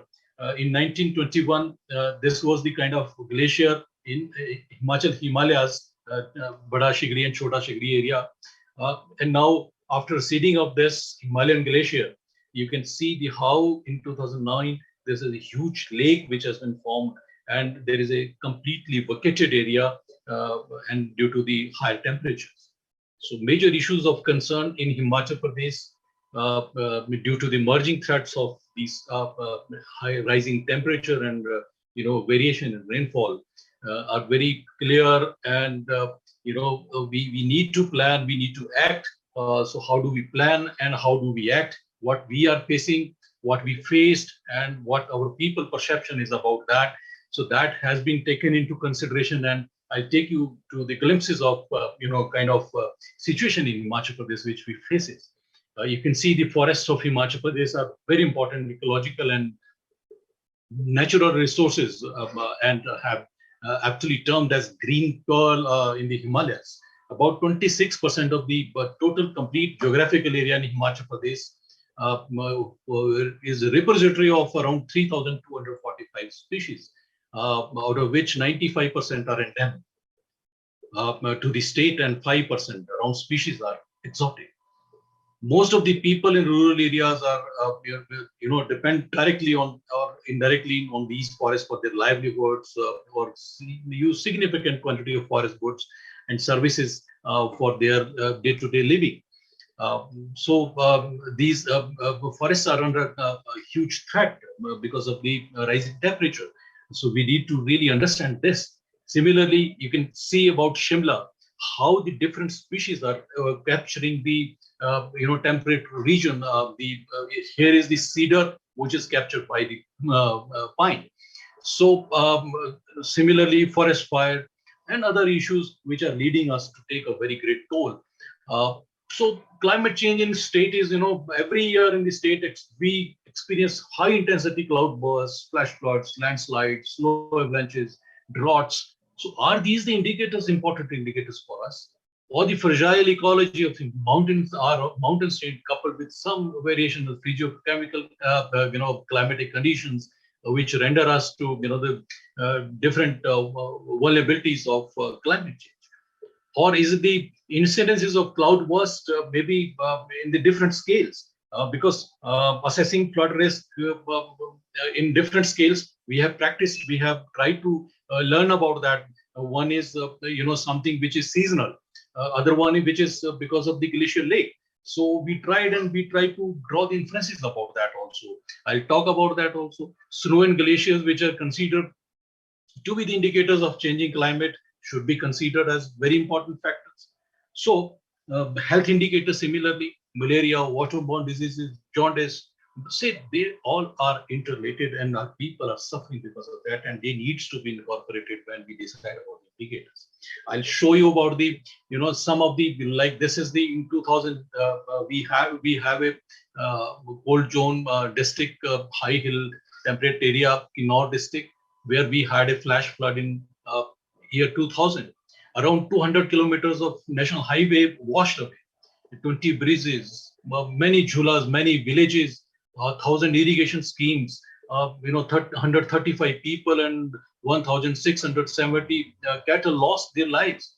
The total loss in that one incidence was around 1,500 crore rupees. That is the severity of the loss and damage which our people faced. You can see the level of impact which these small incidences for a day or two, I would say, not small, but the intensity of the incidence. It's not the time, it's the duration, intensity, which is very important and very particular. You can see the complete highways washed away from this settlement. Similarly, in 2005, again, we had a Parchu Glof glacier lake outburst. You can see the level of the lake, which is in the high hill area in Tibetan region, and it is spread over 200 hectares. The area is increased as on date. This 193 hectare was mapped in 2004. We are monitoring a regular basis. But you see the small amount of water, if this complete lake breaks, what is the kind of impact which we can face in till Delhi? You can see that this is the part of Satluj Basin, in fact, and it contributes to the Indus Basin ultimately. So, but the impact which we had in a very small span of time, in 3 hours, you can see the devastating effect of small leakage from this. You can see what kind of infrastructure loss and damage it caused. You can see the 2 hours flow from that lake. This is the kind of impact. So similarly, I'll not talk about the many years data, the same kind of story, and I'll talk about recent monsoon 2018. Rainfall, the differences, how much variation we faced was like in Bilaspur, it was 100 mm, and normal is expected on that particular day 11. So it was 770 times more. Similarly, you can see the till the last overall Himachal Pradesh experienced, that rainfall 486 times percent differentiation. So the impact you can see again in September 2018, again a day after, again you can see in Kinnaur 694. So this is the kind of rainfall variations which we are facing, and you'll see the glimpses. It's not that the rainfall happens and this just flood comes. You see Chamba cloud burst. It was reported at the Saketi in Panchayat on same day. This is the kind of impact. All houses, people, cattle, everything gone. This is another village in Kinnaur. Nothing left. The road is washed. Your bridges are washed. Everything cleared. Main market of Kullu Manali area, you can see how it is flooded on same day. This is the impact of same day. This is another area where there is no road now. People are crossing in high risk. You can see the agriculture fields, how the losses the people are facing. You can see the IPH irrigation Public Health Department loss. All the water supply schemes, lift irrigation schemes were damaged by this kind of variation in the climate. Horticulture orchards, they were uprooted. Electricity department loss. You can see the level of impact. Similarly, in 2019 again, we had similar kind of situation and huge variation in snowfall also. You can see in 2018, Shimla was having 20 centimeters snowfall. And when in 29, on the same day, we experienced under 122 centimeters. Manali, 118. In 2019, it was 676 centimeters. So this is the kind of informed climate risk and hazard which is happening every year. And you can see the unexpected tourists were there, and suddenly this snowfall and they were to be rescued. So overall, that story came like this, that the losses incurred and government counts total loss of around 400 crores, 9,516 water supply schemes got affected in a day, 2 hours. 30,921 electricity lines got disrupted in a day in 2 hours. 219 roads got disrupted. 9 losses of life. 209 cattle had perished. 52 sites of avalanches in a day in 2 hours.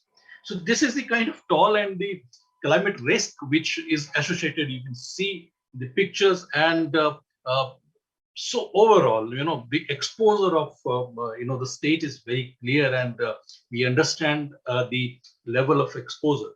We saw the level of hazard, probability of hazard also. But now, when it comes to the vulnerability assessment, so it is very critical, very important, very essential for the climate risk assessment. But choice of indicators, I just want to say this because this is experience, something which we practice here in Himachal Pradesh. And the choice of indicator is very important when you draw the climate change vulnerability. How temperature, precipitation is affecting different sectors and so indicators. So this shadow vulnerability assessment is done, something which is done by Professor Gosai and Madam Sandhya Rao, and it is reviewed by Professor Ravindranathan, and we did it under the support technical assistance by the GIJ. We are thankful to them, to have this modeled and very empirical district level vulnerability assessment. But at the same time, I just wanted to share that this is something you can see the color of different districts and how the districts are behaving.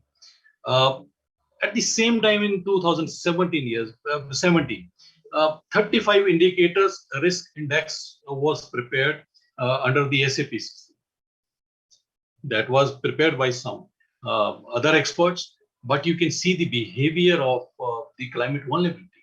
Similarly, 13 indicators of vulnerability index done by the Government of India, Department of Science Technology, which Professor Ravindranathan also showed. We find that the common vulnerability assessment that formula is prepared, and all that indicator set of indicators, common set of indicators have been prepared. And our Himachal Pradesh, I was talking, I was to make that point that time, but I thought that when I'll be presenting, then I'll speak about it. There Himachal Pradesh is not so vulnerable.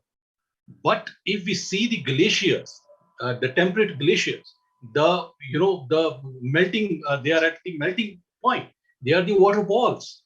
If they are not preserved, if they are not vulnerable, if we are not vulnerable. The Himalayan region is not vulnerable. So, because that is something which Professor Ravindranath talked about in terms of the indicators which was selected for the vulnerability assessment.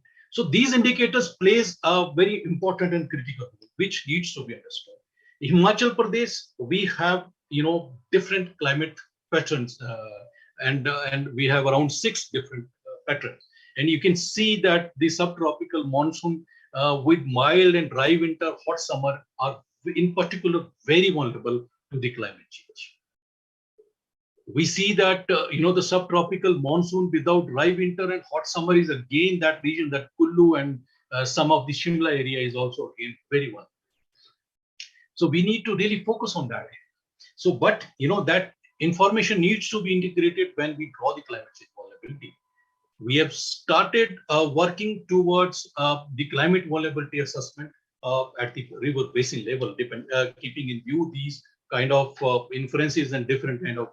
So we have tried to bring out something different. So here under this, because we have 5 river systems which are very important, and they are very and completely from the glaciers, and they are serving the around 400 billion people downstream areas and people are depending for their livelihoods on these river waters. So total catchment area which we have mapped and done is about 20,000 square kilometers. And the Kullu, Mandi, Hamirpur and Kangra, these are very important districts which were in that particular zone, which I said that this is very vulnerable zone. So around 1,650 panchayats we have mapped, and around 10,000 villages we have covered. You can see the vulnerability flowing in a way. I'm showing these maps. Similarly, what we have done is this is Kullu. In fact, 204 panchayats we have mapped by downscaling and mapping the hydrological response unit through watersheds. So this is another Yamuna River basin. This is the 3rd basin which we have done. So here again 9,976 villages we have mapped, and we are working over 228 panchayats covering 3 blocks, and we have targeted we are piloting here some adaptation project also. So total area is more than 2 lakh hectares. So now we have moved to the 4th river basin, that is the Satluj River basin, and we are working on it. Again, here we have around 1,132 panchayats and 9,173 villages which we are mapping, and we are trying to prepare the adaptation plans as per their needs. So relevance of vulnerability information at local level, this is we need to have the influential variables in designing field activities. In-depth and empirical action or vulnerability to climate change at local level is very important. Scale, it's very important. Dynamics, diversity, and effective adaptation planning. How do we do it? And ultimately, goal of assessing local vulnerability is to prepare better, informed, climate change vulnerability to prepare a best and extremely doable thing which the people can practice. Dr. Atri, may I request you to please sum up your talk? Yeah, I'll be closing it very shortly. Thank you. So this is the kind of experience which we learn through. I'm just showing the glimpses of our vulnerability assessment process. So this is how we interact with people, learn about their gaps, challenges, and knowledge, and then we work for the vulnerability assessment.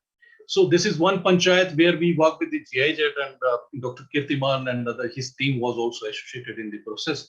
And we analyze this entire panchayat.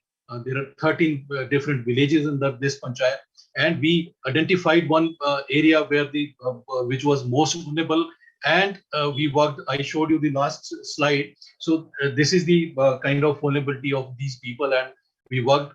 So what we did, in fact, we just tried to identify the driver of vulnerability, in fact, at the panchayat level. What are the factors which, in fact, drive the vulnerability in the panchayat level, and how to address those? So those were the basis to prepare the adaptation plan. So we factored those, identified those variables, and we try to build the capacity of people on those drivers. So this is how we did, and ultimately we could, make some actions doable, and people, responded, and the community accepted our adaptation plans and they practiced. So you can see the traditional cropping system was restored in some of the areas. These seeds were no more there in that village, so they started doing it. So for effective climate resilience, disaster risk reduction, and that risk assessment, the vulnerability is the basis, but underlying indicators. In fact, just one slide is left. So Kirti, I'll just sum up. Impact chains, need to be understood for planning perspective. Wide gap in proposed budget is also very critical. I just wanted to highlight these factors. We need to have a clear understanding of climate additionality for each sector. How we can see the co-benefit approach. So that is again very important when we talk about climate information and then further implementation of those and preparation of those plans. So we have tried to leverage NFCC project. We are working with around 30,000 farmers in drought-prone areas of district Sirmaur in Himachal Pradesh, with the support from the Ministry of Environment and Forest, with the support from the GIZ, and we have very encouraging results from there when we practice this bottom-up approach. So again, that science-based planning for early warning system, GLOB flood forecasting model is very critical.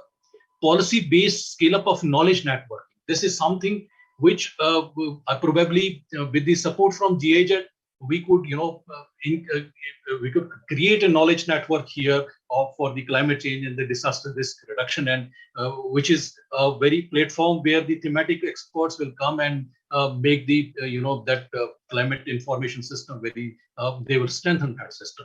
So also aligning the state aspirations, sustainable goals, and, nationally determined contributions. So those are very critical. So key is, the climate resilient interventions through primary database analysis is very important. We really need to address the data gaps also, of course. Everybody said, and that is required. In fact, mobilized finance is also, finances are very critical when we talk about climate risk, but it's to be implemented in the field, and that requires finances, and this is very important. So mainstreaming in decision-making process is very important. So our policy and planners needs to be informed very well when we talk about it. So with this, I think Professor Rajiv said that, the bottom-up approach, in fact, was to say that bottom-up approach is also workable. It is not that challenging because we are doing it, we are practicing it, and top-down somewhere is costly also. Typical also, yes, it is at a large scale, it is good, but when we talk about the local actions, the bottom-up approach is very doable and we should adopt it. So thank you very much for giving me the time, and I hope I could flag certain issues. Thank you so much, Kate.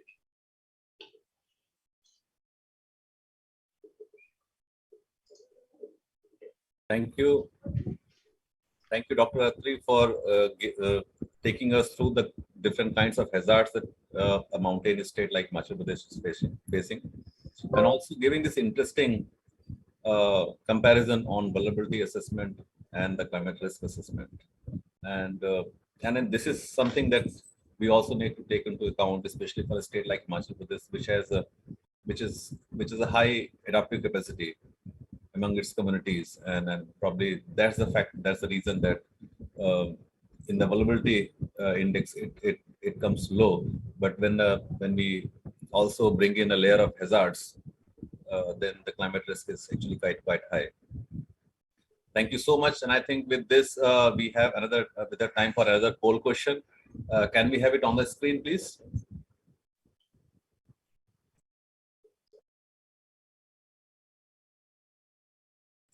The question is, what actions would you be willing to take to increase your preparedness for the effect of climate change? So how do you see that the kind of actions you can take, or you think that should be taken to address the impact of climate change? You have 30 seconds for the questions to respond to, with 4 options.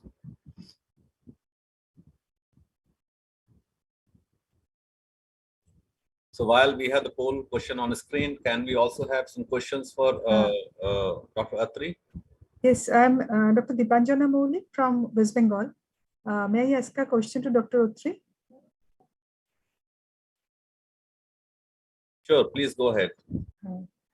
Congratulations, Dr. Atri, for your beautiful presentation. If I look at the IPCC report, I mean, it also says, I mean, if I look at the chapter 8, I can see that this also flags that in Himalayan region, there are 3 major risks, which is one is regarding the food, then the water, and also the energy. So your project is in complete alignment with it. But then if I again come to the IPCC report with the, on another chapter, chapter 10, we find that this is flagging regarding this increase of the malaria because of different new species. They are expecting that it will come. So since now you're working in, so you have done the downscaling and the impact. So do you have any study on how this transmission window and this kind of things are going to change in your state? I want to know because the similar kind of threat also can exist for Darjeeling, Himalaya. Thank you. Yes, ma'am. In fact, in Himachal Pradesh, we have, if you saw our climate change action plan, state level climate change action 2012, where we, clearly said and indicated that Himachal Pradesh is a window for the malaria. And that was based on the IPCC recommendations and conclusions and different reports from international journals and reference papers. So we are very well aware. And in Himachal Pradesh, we have noticed and, we have reported evidences of this increased, exposures and incidences of, dengue and malaria, and which have been reported. And there are, the health department is very well aware of these exposures, and we are working towards resilient, adaptation plans or some corrective measures towards that. And many programs on that are already run in this state. So we are very well aware, and there are evidences towards that. We confirm that dengue and other different kind of malarial. I don't say that it is a malaria, but it's dengue and other things which are very prevailing in the environment. Yeah. Thank you. Thank you so much, Dr. Atri, for your input and the response. It was an excellent input given that how you are localizing your adaptation actions by looking at engaging with communities and also looking at indicators which are addressing the adaptation needs of the local communities in that particular region. Thank you so much. With this, we move on to our next panelist, Dr. Indumurthy, and in the meantime, we have also the response from the poll question number 4. And audience believe that 42% of them believe that advocating for climate change, integration into policies and programs is basically the key action they would be willing to take. Thank you so much for your responses, and also like pushing for the climate advocacy, etc. Now I would like to invite Dr. Indumurthy for her input, and would like to understand from her what is the characteristic of climate risk and how it becomes challenging, because this is what Professor Ravindra said in the beginning, that climate risk assessment is a complex subject. And how do we look at, because this is also going to be a key input when it comes to adaptation planning and also addressing the issues related to loss and damage, and also looking at different climate risk management options as well. So how do we look at addressing this whole issue of climate risk assessment, and what are the key capacities that are needed for different actors who are involved into, including our planners and policymakers. Over to you, Dr. Indumurthy. Thank you, Kirtiman, and very good evening to everyone. Me being the last panelist, obviously a lot has been said about climate risk. So that kind of puts me at an advantage in a way, because I kind of get the opportunity to talk about the cream of everything that people spoke about. But that said, I think what's very important for us to kind of look at this particular problem is that, yes, we do know the temperatures are rising and there is increase in what we call as acute and chronic hazards. And the physical risk because of this changing climate is something that we are all experiencing. Dr. Attri very clearly produced enough evidence to show that Himachal Pradesh is experiencing this, the amount of change, the magnitude of change that it is seeing in the recent years is, enormous in itself. Now, as we are speaking, even in the state of Assam, we do know that it's kind of experiencing a flooding situation. And some of the district level climate projection work where we've downscaled some of the global models and tried to look at how is it changing as compared to the historical period definitely shows it's aligned with all the global models, as well as the, even the Indian studies that talk about climate change projections into the future. It indicates a wetter and a warmer future. So we definitely staring at a very wetter and a warmer future. Now, this is in the context of what we really need to remember is that in a country with about 20 different agroecological zones, 15 agroclimatic zones, maybe broadly 16 different forest types, several soil types that we are looking at, over an 8,000 kilometer of coastline and an 800 million population or more that are dependent on climate sensitive sectors. Now, this in itself is a developmental challenge in itself, but over and above that, we have this issue of climate change, which is actually exacerbating the kind of adverse impacts that people and systems are already experiencing. Now, given that, there were clear examples that Dr. Attri presented and Professor Ravi actually touched upon, how it is impacting, say, the food systems or the natural capital. Somebody in the audience was concerned about the forest ecosystems and then the forest product flow, the ecosystem services that come out of this.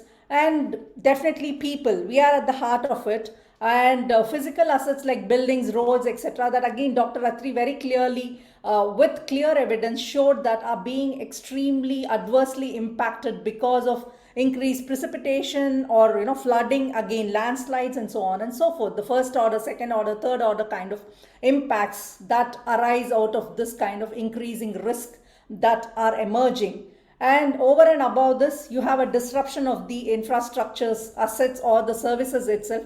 Either it is disrupted or it completely needs to be replaced over a period of time. So what is called as knock-on effects on various sectors, because the minute think about power infrastructure being impacted, it has a kind of a ripple effect on all other things that are dependent on power, including yours and my lives as well. So given that we're looking at multiple issues that are already there and it's going to be increasing as we move ahead, I think it becomes very important to understand what is this risk that we are talking about. Professor Ravi defined the risk. He also talked about, how, he touched upon these various aspects. I just thought I'll kind of summarize this here with one single slide, which kind of defines the various characteristics of the risk, which is what makes it complex in addition to the complexity we already have in the systems that we are looking at.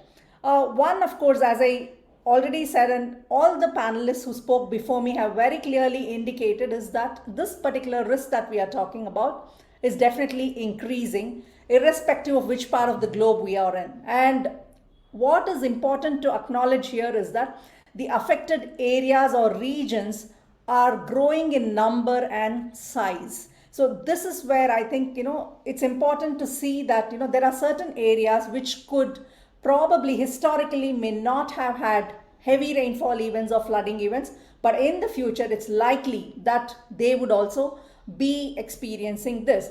And this particular risk, another thing is that it's non-static, because we are still warming. It's not like the warming has completely stopped. Professor Ravi presented that beautiful graph from the IPCC where he talked about NDC commitments, and even if we are actually adhering to these commitments, when I say we, all countries across the world, if we adhere to it, we're still looking at a much warmer future. So which means, even if we achieve net zero, there is some amount of warming which is bound to occur because of what we call as the thermal inertia of the Earth system, or simply put, we are committed to climate change. So which is where adaptation becomes extremely important. You cannot ignore adaptation even if we do mitigation. So which definitely brings into the perspective the non-linearity of this issue. Now, Ritu, in her talk on climate change, migration, etc., she touched upon how in a very non-linear way these impacts are actually happening, how it kind of translates into compounded risks at the end of the day. Although you're looking at just one single risk, but if you look at the end of the tunnel, you're looking at multiple risks, multilinearity that comes in here. So these are likely to propagate in a non-linear way because the physiological, human-made, ecological systems, etc., all have been designed to work, keeping in mind what's been historically. It's kind of evolved over a period of time. Now, what happens with climate change is that these systems, both natural and man-made systems and communities, we become less efficient, or in an extreme case, there could even be a breakdown. So that's why the risk is very important from the perspective of development itself. And the spatial variability of these climate hazards are important to look at a larger scale. But then the speakers before me spoke about why it's important to look at it locally, because ultimately these hazards manifest locally, which is why the local perspective becomes extremely very important, as very neatly demonstrated through what Himachal Pradesh has been doing by Dr. Atri. Now, while the direct impact of climate change is local, I think we really also have to acknowledge that there could be knock-on effects across regions and sectors. It kind of expands over a period of time because all our socio-economic systems, financial systems are all interconnected at the end of the day. And finally, very important from a development perspective is that this is a very regressive progression that happens because of climate change, because those that are extremely vulnerable, those that are extremely adversely impacted are the ones who are the poorest populations with less adaptive capacity and who are already bearing the brunt of climate change. So basically, climate risk exacerbates existing inequalities. So given this, it becomes extremely important to try and look at ways in which we could buffer the kind of losses that these systems incur, both natural and man-made systems, as we move forward. Now, ultimately, one might argue that, adaptation is limited, but at the same time, there is something that's already happening. Even in a country like India, we have multiple programs which deliver adaptation benefits either directly or incidentally. The classic case is MGNREGA. You have a lot of land and water-based activities that are actually implemented. Right now, as I'm speaking, I have a team working in West Bengal where they are trying to kind of quantify what are the multiple benefits, both mitigation, because there is trees, afforestation that happens, so carbon mitigation benefits, as well as a whole lot of adaptation benefits that emerge out of implementing the poverty alleviation program. Now, this translates to a whole lot of second order, third order benefits that are very important to acknowledge when you're doing these programs. Now, however, it's still not enough because we kind of looking at increasing losses every year passing by, and we're also staring at a future which seems to be much more adverse than what it is today. So it is important to acknowledge that the pace and scale of adaptation that's actually needed is much higher to manage these risks, which is why we need to start finding ways of integrating this risk angle into the normal developmental narrative itself. because adaptation at the end of the day is going to entail costs, and there are tough choices to be made. Either to build resilience of what exists today through adaptation, or do we actually need to look at transforming the systems itself? If we are staring at a very, very bleak future, then probably what is it that we are looking at? So I think to kind of even start thinking about these issues, this risk framework of IPCC helps us to put things in perspective. I'm not going to spend time in explaining this because Professor Ravindranath already kind of went into the details of this, but just to kind of reiterate, risk, when we talk about risk, we are looking at 3 different components, which is probability of a hazard. It's then the exposure of these various elements, both natural systems and people and whatever infrastructure that we have in place, and of course vulnerabilities. Now, there was a discussion about bottom-up versus top-down approaches. Now, according to me, both have their own utility. When you talk about the kind of the top-down approaches that we are talking about, if you talk about, say, infrastructural development, these have a longer lifetime.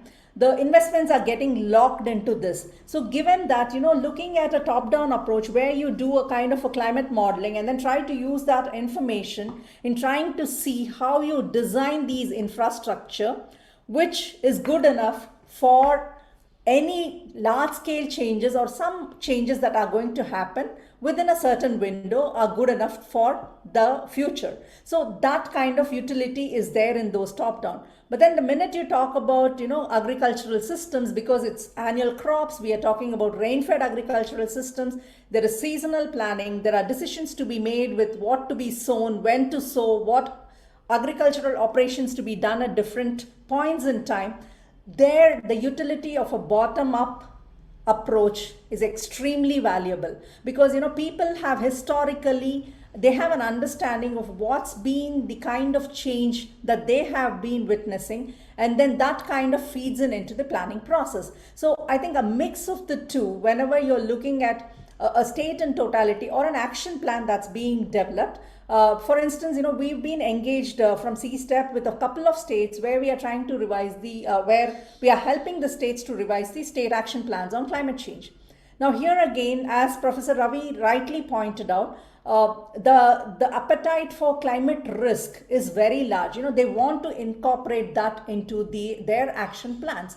But however, as I said, there is no one size fit all. And secondly, the minute you bring in vulnerability assessment, indicator choice becomes extremely important, like Dr. Atri highlighted.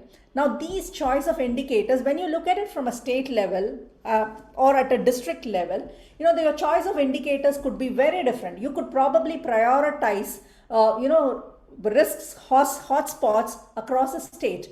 But then if you actually have to implement strategies and programs, then you need a bottom-up kind of a thing, or a very, very local scale kind of assessment like the block level, or even, lower than that, which is not possible, given the way the climate models are right now. But however, they become very, very important. So there are 2-3 levels of assessment that would need to be done. So you can't do away with one by just doing another. So it's important to understand that all of these are important and all of them have their own utility. One could be for prioritization, the other, when it actually comes to implementation, then you go down into the local scale. So it's a very telescopic exercise which moves from very broad scale to a finer scale that one needs to get in. Now here again, there also comes this question about whether you want to do a natural hazard based approach or a vulnerability based approach. Now this is something that's debatable, which I think, depending on what is the purpose of the assessment, you could say that, okay, hazard could be my first lens that I want to look at. Now, hazard is, as we know, is generally fixed at a given level, but which we know under a climate change scenario could be exacerbated, or it could expand in the way it is seen over a space as well. As an example, take for example a flooding event. We know that at a certain location, a flood of a given height or a storm with a given speed could increase the frequency of occurrence over time, but it increases the risk because of XYZ kind of distribution of populations or infrastructure or whatever that is in that particular space. Here you assume the vulnerability to remain constant. But as I said, we already have a lot of programs that are being implemented. So which means to say vulnerability in itself is quite dynamic. So, and also climate change projections, as I said, you could project into the future. But then as rightly pointed out by Rajiv, it's very important to understand that the scale that we are talking about, we are downscaling it. So there are questions about how certain are we with respect to the magnitude of change. But I definitely would say that the direction of change is not going to be different. So which is where I think we need to take the decision on where is it that we could apply this, given that the direction of change is very clear. You're looking at a drier, increased dry spells. So what is it that we need to do probably for maybe the agriculture sector? Or if you're looking at, let's say, a much more wetter future, more of high intensity or very high intensity rainfall events of say greater than 100 mm rainfall per day in districts which have been traditionally drought prone districts. Now, all the planning so far has been focused on addressing drought.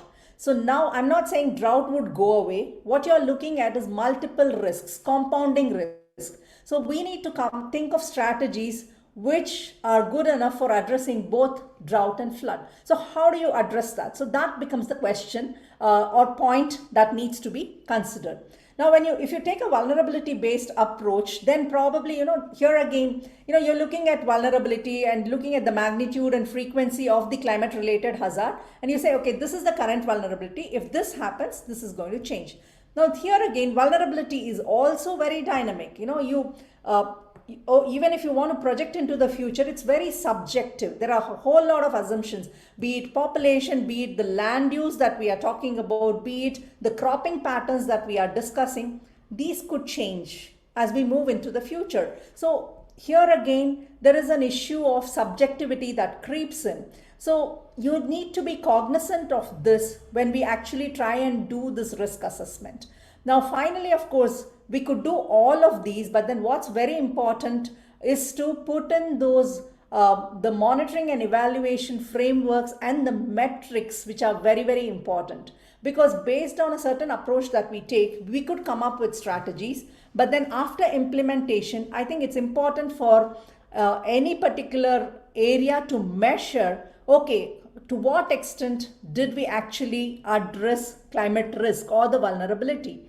Did we reduce it by X percentage? So I think that would help us to screen and understand what is it, what works, what doesn't work, what needs to be tweaked. So a systematic monitoring is something that needs to be in place. Now, this is also very relevant from the context of something that Professor Ravi spoke about, the Paris Agreement, and under that, there are a whole lot of reporting requirements that come in. Now, India as a country will have to do a bit of, quite a bit of reporting on the adaptation. There's something called adaptation communications that will have to kick in very soon by 2024 or so.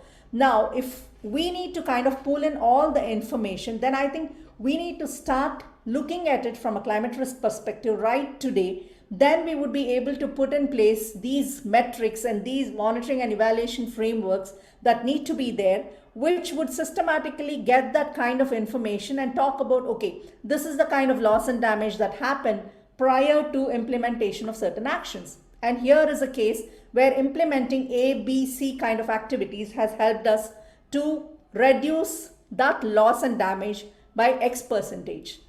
Or so many people were not rendered homeless, or so many people, like in Orissa, the disaster management system has evolved over time. We do know that the number of lives lost or the infrastructure losses is kind of reduced over time. So it was a very systematic effort that went in there. Something similar has to happen. So finally, just to kind of conclude, I think what we are looking at is, just to sum up, we have an input information that needs to be there, which is to talk about the climate information, which is the historical and projected climate data. Now again, it could be for a region, it could be socio-economic, it could be at a sector specific also. Somebody might be interested only at looking at risks to forests, for instance, forest ecosystem in a particular region. If it's a biodiversity hotspot like the Western Ghats or the northeastern, the Himalayan region, then that could be the focus. Then one needs to kind of conceive the right set of indicators that will need to be measured not just once but monitored over a period of time. Now, the ease of monitoring, the ease of generating that information is something that also would need to be kept in mind, because we're talking about large systems and long-term data sets that need to flow in.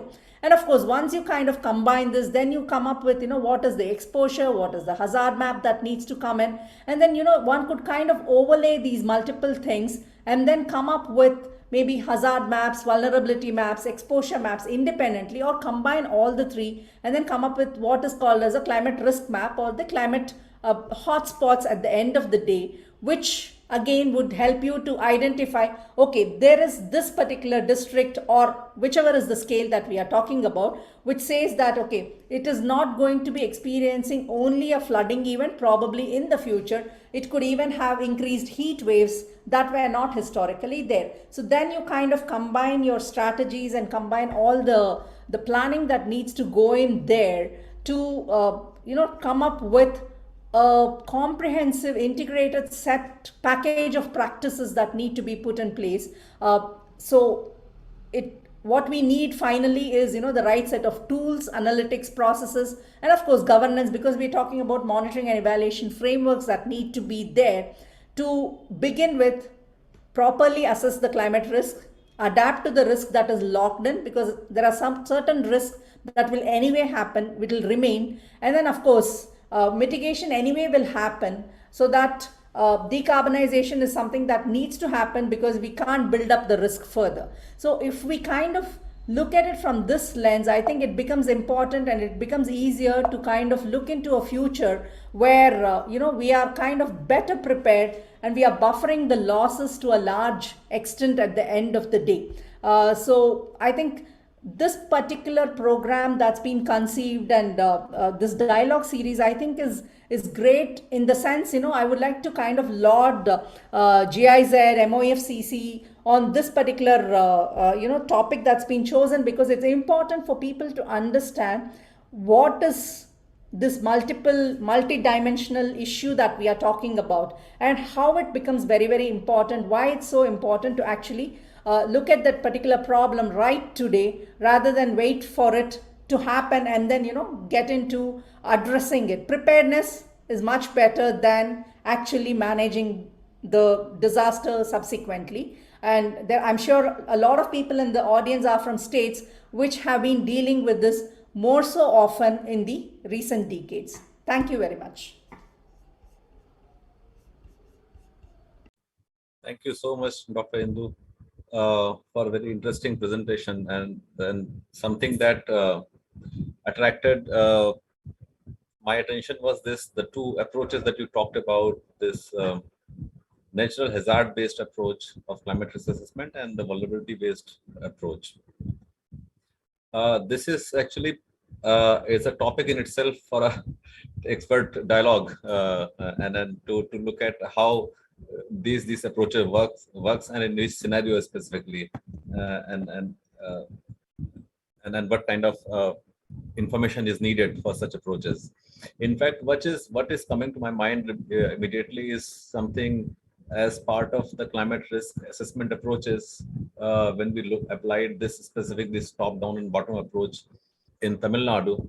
Something that came was about this risk acceptance threshold. So while these hazards actually come into picture and then put a specific risk, but the adaptive capacity has a certain capacity to tolerate those hazards. And beyond that, I think other indicators starts coming into play, to where I think we need measures beyond those, specifically what Ritu talked in the beginning about social protection, social capital, and those kind of interventions to address the risk tolerance capacity. Thank you so much for your interesting and wonderful talk. And with this, we move on to the final poll question, the question 5. And can we have the screen question on the screen, please? This was something because we also had a discussion around the specific target group of children. So how are children vulnerable to the impact of climate change? How do you perceive that they are vulnerable to climate change? And you have options on the screen, if you can choose those options. In the meantime, the floor is also open for our audience for questions specific to Dr. Indumurthy and otherwise other panelists as well. May I ask another question to Dr. Murthy? I'm Deepanjana again from West Bengal. Thank you. Please go ahead. Thank you, ma'am, for an excellent presentation. My question is that in the both cases of natural hazard-based approach as well as vulnerability-based approach, the difference between the scale of action and the scale of adaptation action required becomes very crucial. But how can quantify it, like we are quantifying the risk, so that we can monitor, as you said, that monitor the, we can assess the success of a particular action, that how much it has reduced the risk, or if we can just want to quantify the gap both way. Deepanjana, could you just explain what you're getting at? So one is the gap, of course. You would know what needs to be addressed. The other is, you come up with a set of strategies. For example, like the drivers of vulnerability, right? You can even have the drivers of risk out here, where vulnerability is definitely one of the components here. So now, based on which you come up with a set of strategies. So those are indicators that would help you to be measured and then say, okay, if X was the percentage of crop loss prior to implementation of a strategy, then you go back and see whether it remains the same, it is increased, or it's decreased. So your monitoring would actually feed into giving you that kind of information. I hope I've understood your question right. This is what I could gather from what you were getting at. Else you could put it in the chat box and then I'll see if I can clarify that.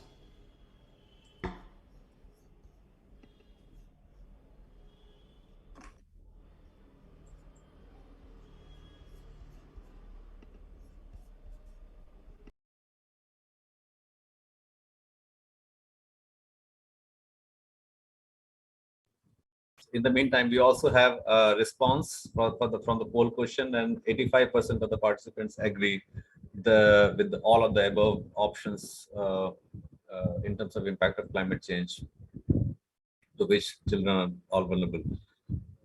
Thank you so much, everyone, for your responses.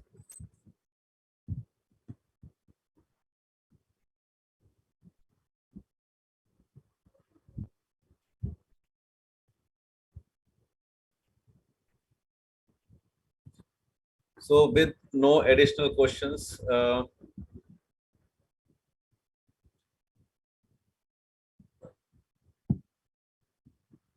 the question that is coming to the chat Sorry, box is, it is non-climate factors I wanted to say, but in hurry, like. Yes, the non-climate factors are also responsible. How can we quantify climate risk?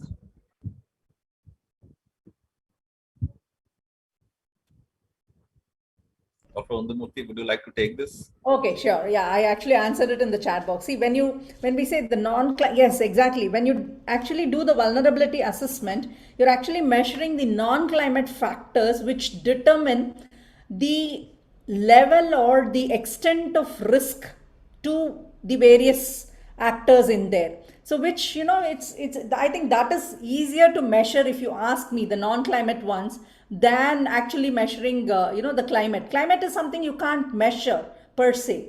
What you do is, what is the response? What is the impact? That is something that we would measure. So there are indirect ways that you would employ to understand the system that is under study.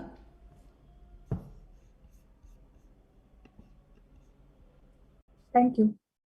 Yes, thank you so much. And certainly because the whole vulnerability aspect in the larger definition of climate risk is all about the non-climatic factors.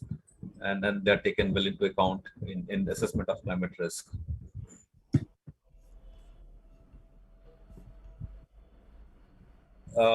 I think we had a very interesting discussion today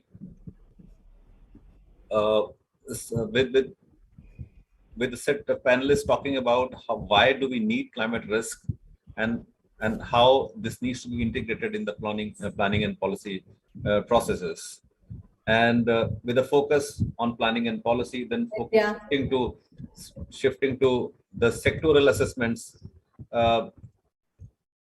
why climate risk assessment is needed for different sectors and also for key target groups who are vulnerable, like children and also like farmers, for example. Dr. Atri talked about also the examples of the local communities, especially the farming communities, why it's important to focus on different sectors and the target groups of such as farmers, and then to devise appropriate adaptation actions which are locally suited and also are need based, looking at the addressing the climate vulnerability at the local level. And of course, one of the very important issue which Ritu talked about is climate induced migration, and which is in fact the one of the impact of this climate risk, and then in Indian context, the kind of the climate risk different regions are facing, whether it's Himalayas, the mountain regions, or the huge coastline that we have.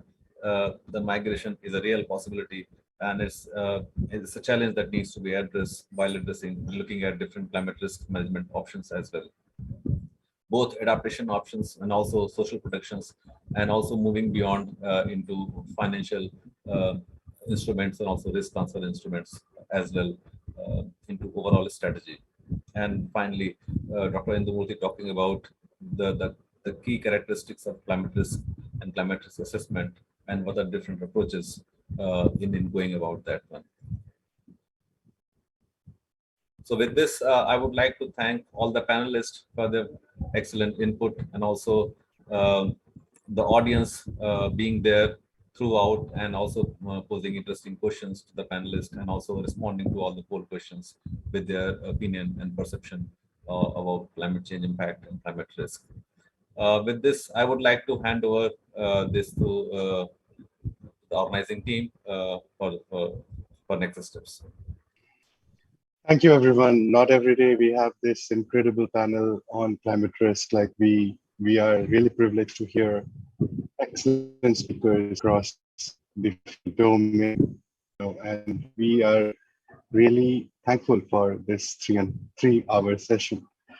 I'd like to thank Dr. Anit Ravindranath, sir, Ms. Ritu Bharadwaj, Mr. Rajiv Ghoshal, Dr. Khatri, Dr. Murthy for your excellent presentation and the time for participating in this dialogue series and making this event on climate risk highly valuable for all of us who have participated in this event.